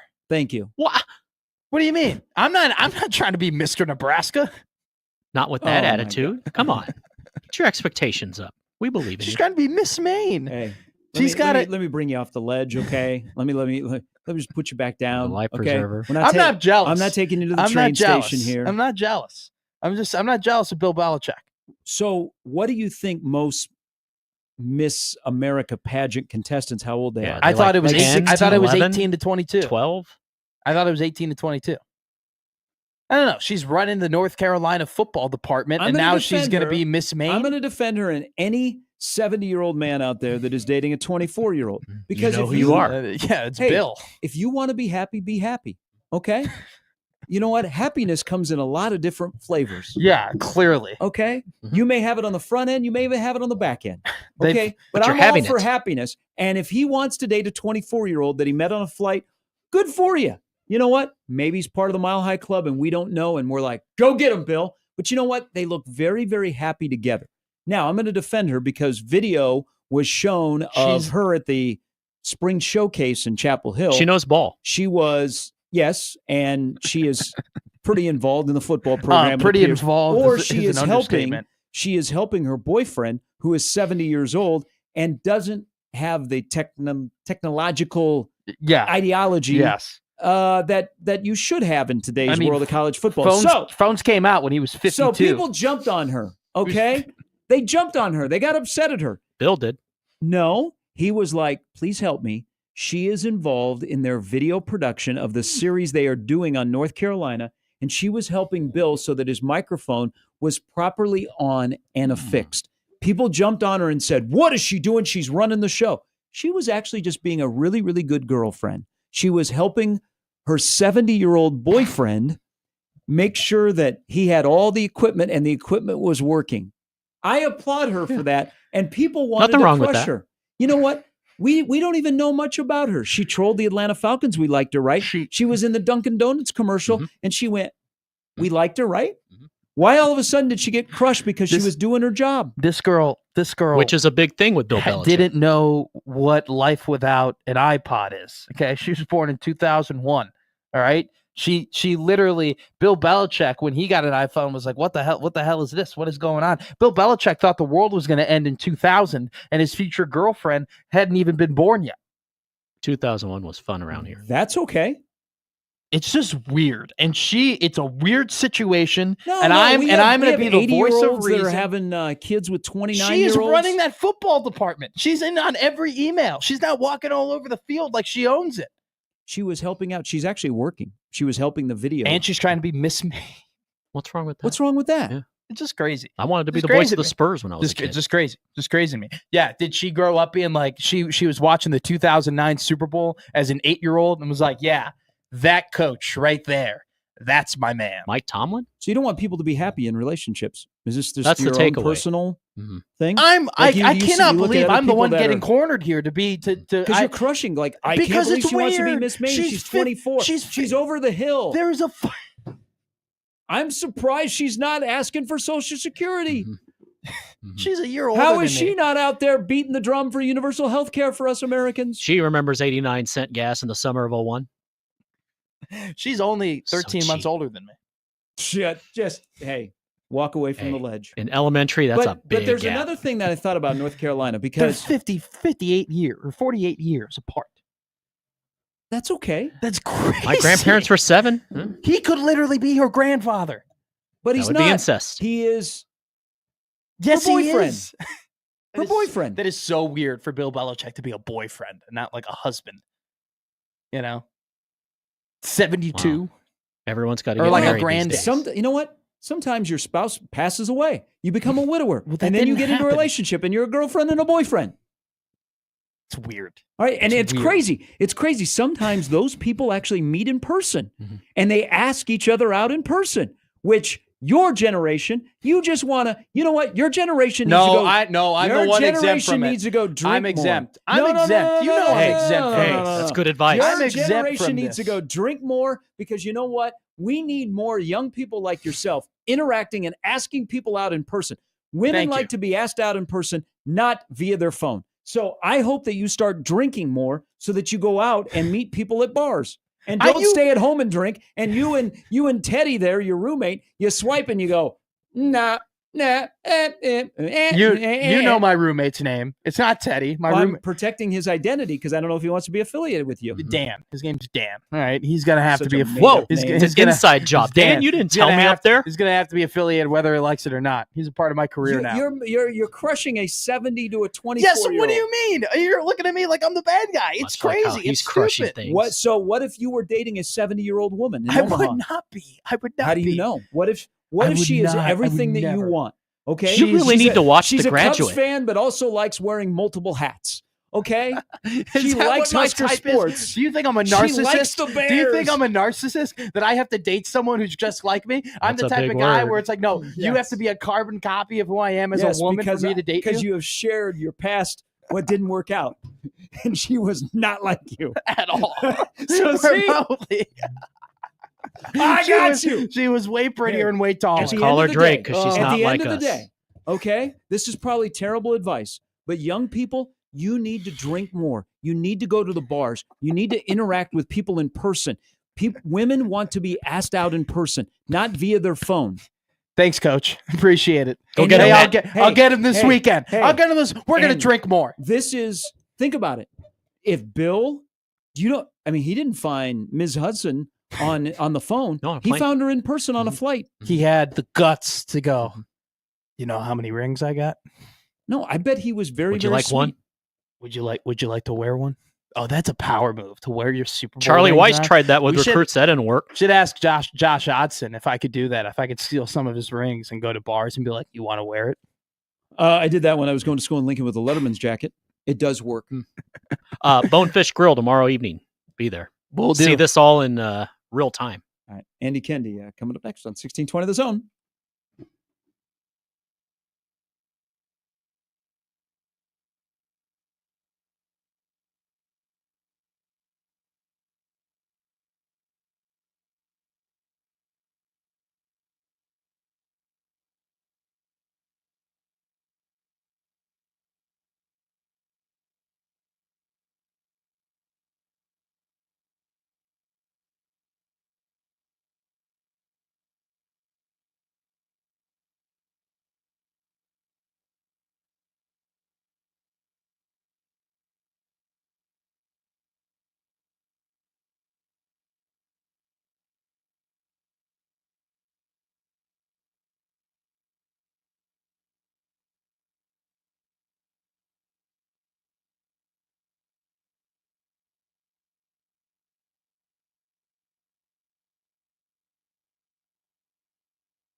All right, time to talk to the sports director at KETV, Andy Kendi, in our bi-weekly chat. Good morning, Andy. Good morning, boys. Never been introduced with Rod Stewart before, and really has nothing to do with me. I promise you. Have you ever seen Rod Stewart in concert, or ever had a desire to go see him at the Sphere? No, I haven't. Not, but the last time I was in Vegas just a few months ago, we were there the same time as the Eagles were, and met the one of the flight attendants that works on the Eagles' private jet. How about that? Wow. That was a chance meeting at a breakfast joint. That was fun. That would be there's got to be some classic stories told by that lady. Oh, yeah. She actually said, I'm probably not talking out of school because she said that the band is past, they're all sober. So, but they obviously have stories of yesteryear, the ones they can remember. But yeah, they don't allow any booze on the plane, from what I understand. So how about that? That's pretty cool because prior to that, it had to be like, Snakes on a Plane or the Dierks Bentley song about getting drunk on a plane. Oh, yeah. Speaking of which, by the way, I just got a text from Lauren. Tell Gary and Matt, I appreciate the lessons this morning of, quote, drinking more and, quote, asking women out in person. Yes. I missed this segment. Okay. So, Okay, so here's the deal. Just brief me on this. Bring me up to speed. Here's the deal. He's trying to teach me. I think that younger generation should drink more and go out to bars and interact with each other in person, and that women still prefer to be asked out in person, not on their phone through an app. Now, I can't speak for women, but I will say that going out and being social in person, I think would be a better tack than swiping. Look, you guys, I feel like you're direct, like this conversation is being directed at me and pointed at me. Let me tell you something right now. You don't have to tell me to drink more, okay? Or go out to bars more, all right? Now, maybe does the uptick in women I need to talk to need to go up a little bit? Sure. But the drinking and going out, I think I'm covered. I think I'm fine. Yeah. How about church? We can go to church more. So we can do that. Yeah, okay, so picking up girls at the library. Hey, so people say that, go where you have an interest in because you're going to find like-minded people. Like, I don't know. And they say, well, go to church. Okay. I mean, like, what do you like when you're doing the sign of peace? Oh, man. Like when you go, hey, peace be with you, and 402-314. I mean, you go up, you're on the knees, you're scanning your shoulder, you go, you like jazz? You're like, you catch each other's eye while you're standing in line for communion. I mean, what are we doing? Well, there's like church groups. There's church groups, like small groups, Bible study, and all that stuff. At least I'm told. Yeah. Study. And there's plenty of opportunities to meet people of that you're interested in. Okay. All the Dude Perfect guys over in Texas, they all met their wives in church groups. It's a thing. Seriously, look it up. It's legit. There you go. It's a great suggestion, Andy. I'll go to bars more, I'll drink more, and I'll go to church. Well, I didn't suggest drinking more. I want that for the record, okay? Because I would hate to have that label put on. So you brought up the very talented Lauren Michelson. You've got Matt Satilli and yourself. So you got a banger of a sports office, and you're covering all kinds of things. And we just went through a year where we've had two volleyball teams, pro volleyball teams in this town. The Supernovas are still playing, and they draw great crowds. They're highly successful. Their PR team does a great job. Jeff is fantastic. Love B had a great run at the end of the year, got to the final, lost on Sunday to Austin. But they didn't play at the Chi. They played at Baxter. They played at Ralston. Smaller crowds, maybe not as much as a push for the media stuff of it. And this is something that bugs me. And you guys did a very good job of covering both when you could. How do we go through a year in this town where Lexi Rodriguez is playing for Love B? And I bring this up because tonight she might get a very special honor. She's up for the Sullivan Award. How we went through one of the most popular Husker volleyball players of all time playing in this city, and you would have never known over the last couple of months. Yeah, it seems like a missed opportunity to me. Part of it is just the structure, the format of the league, and they're going to do some retinkering of this format. I know. I think it goes back to the name. Is it Love? Is it Lub? Is it Love? Yeah. And there's no nicknames for the teams. Like if I'm a marketing guy for the league, and I'm welcome. You're welcome to use me as a consultant, highly paid. I got a nice day rate. but I give the teams nicknames. Love Omaha versus Love Austin, and I mean, what are we doing here? And the logos, I'm sure they mean something, but that was really never explained properly. And I will say that the league-wide jamborees at off-sites during the year was just not. I mean, I understand they want to grow the sport in maybe areas that don't get as much exposure, but it was really tough, even for somebody whose job is to follow this team, because you never knew where they're going to play, and they didn't have a set home. And I think it's lessons learned in year one of a league, and I'm sure they're going to put their heads together and come up with a more concrete plan next year, because you're right. I mean, to have the talent that they had on that team, it just seems like we didn't do enough with them. And some of it scheduling wise, some of it they had availabilities on. I remember one of their first availabilities was on a Husker home game for football back in late in November. So, stuff like that. It's just like, okay, well, we can't be at two places at once, and what's going to take priority? You know what I mean? Yeah. So you got to make tough decisions every day. And so Lexi's up for the Sullivan Award, which is broadcast tonight on ESPN Plus, and fingers crossed that she gets that. But yeah, I think when we look back at this last year, I think comparing it to what happens next year is going to be apples and oranges, and for that league. Andy, your first year at KETV here in Omaha was in 2010.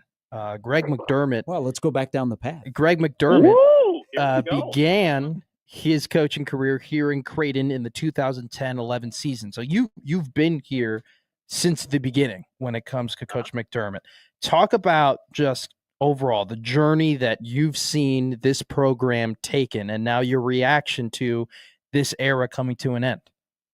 Well, I will say the only thing I missed was when Greg was introduced as Doug on the opening news conference, which is a shame because that is a classic moment when he was introduced as head coach. But through the years, I've seen this program mature and evolve into something you could have never imagined back in 2010. I was there the night that in Philly when they Rass and Coach Mack did hey, we're going to make these two guys available. They're joining the Big East Conference.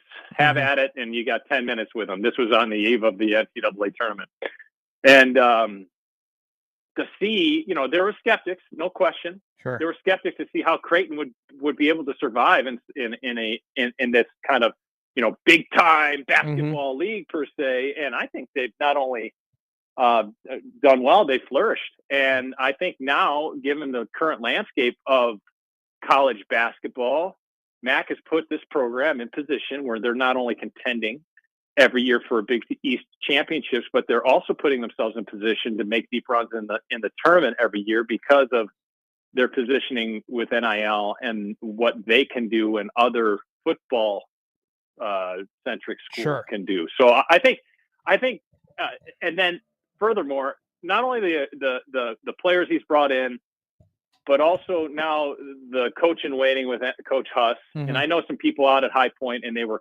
crushed to hear that he was leaving. So that tells you everything you need to know about what he's done out there in such a short time. And he was terrific as an assistant here. He'll be a terrific head coach. And to set the program up for next season, or not next season, but the seasons beyond next season, and whenever he decides to step down, I think Coach Mack there'll be a statue of him in the near future. No question about it, because he means so much to this community and to this program, because Omaha wouldn't be what it is today without Creighton basketball, in my opinion. How do we get back to this day on the sports calendar when Nebraska plays at Creighton and they play downtown, that it's a big deal, that people go and we're talking 10, 12, 15,000. How do we get back to that? I was trying to explain that to Matt, because we got decisions to make tonight. We got Creighton, Nebraska. You got Nebraska football in the morning, and news directors getting on you for overtime and the whole bit. So it's one of those things where I was trying to tell Matt, like in the first couple of years, and even before Charles Schwab or TD Ameritrade opened, and before that, this was like appointment. This was a can't miss game, right? And so what happened? I just think both programs, while the rivalry is still there, no question, the results beyond this game haven't really been there consistently. And I think that's part of the issue, in my opinion. Mm-hmm. These teams aren't making the NCAA tournament every year. I mean, they're making it every once in a while. So I think that's part of it. And they have to make it they may have to make it an event again, because they'll get a nice crowd tonight. What do you think? The weather's cooperating, so they'll get, I don't know, 6, 7 probably tonight, you would think. Yeah. But even 6, 7 at Charles Schwab Field is not going to feel like 6, 7, if you know what I mean. That's a third, maybe a fourth full. And I go back and saying this is one of the reasons why Creighton needs a on-field baseball facility. And I know that's come down the chute. So, but even that, you'd probably put this game in Charles Schwab Field. You just got to keep these programs have to win, and I think that's priority number one. That's going to get this rivalry back on track, because two teams that are kind of losing weekend series, then meet in the middle on a Tuesday. It's like, okay, they're coming off both bummer weekends, and you're like, now we're supposed to get excited for a Tuesday game. Yeah, it is Nebraska-Creighton, but it has meant more, in my opinion, in the past. And we got to get back to it, because this is one of the great rivalries in college baseball. And you knew this thing has fallen out when that first meeting got shifted from a night game to a day game. And it's on BTN Plus. No offense to BTN Plus. It's an awesome resource to have. Yeah. But it just tells you where you land in the landscape, You think this Husker games is going to work next weekend? Interesting. Yeah. We were debating, like, talking about crowds. What kind of crowds do you think that's going to draw? No clue. Like maybe 30 to 40 if it's great. If it goes think? really well. I have no clue, Andy. I'm being honest. If you get 30 to 40 at Memorial Stadium, I think people would be thrilled. Yeah. Don't you? I think that's one of the better cases in terms of scenarios. Let me ask you this. Do you think more people are excited for volleyball than they are for football? Yes, without a doubt. Yeah, because we were talking about planning, because we got to make sure we're properly staffed, and I'm like, hey, the football's great, but that's all kind of fun and games, but we've got to be there absolutely 100%, all hands on deck for that volleyball, because this is the first appearance we're going to see with Danny Busman-Kelly and her team, so that's a big deal, and not to poo-poo the football stuff, because I think it's going to be fun. It's going to be a unique chance for people to bring. If you've never been to Memorial Stadium, or if you haven't been there in a while and you want to go check out to see what the team's about, I mean, it's kind of like a family fun festival. It's a celebration of Nebraska athletics, if you want to look at it that way. And I think if you look at it that way, you're going to get a lot of people who haven't been through those doors. And it's an opportunity for people who haven't been to Memorial Stadium. Hey, let's check it out. And you don't get these chances often. So, yeah, I think it will do well. I don't know if it's going to, it's not going to approach what spring games have done in the past, but I think they'll do okay. But I do think the volleyball is going to be front and center on that Saturday. Absolutely. Hey, have a wonderful day. Now you got some clarification on a text from Lauren, so we're all good. Yeah. Great. And Matt, just sign up for a local church group. Yeah, we'll do. We'll do. Hey, yeah, they serve wine at church too, Matt. Good week for it, too. I go to church. Andy, thanks for the advice. Banger stories this week. A man that can give that kind of advice. Thank you. Thank you, AK. Anytime, boys. That's Andy Kennedy from Channel 7. That was a good last hour. That was funny. It's a good day. Oh, glad I was here to see it. Oh, it's a Tuesday. Pay your taxes. Don't cheat. Or don't pay your taxes. Enjoy the baseball. Some of you might be doing a doubleheader. The Storm Chasers play at noon today. They're having a nooner against the Tides of Norfolk. I'll be in Lincoln. Oriola. You could have taken a date to a Storm Chaser game. John Butler speaks today. Will John Butler have hat? No hat. Will he have the man bun back? Hat? No hat. No hat today. I'll say no hat.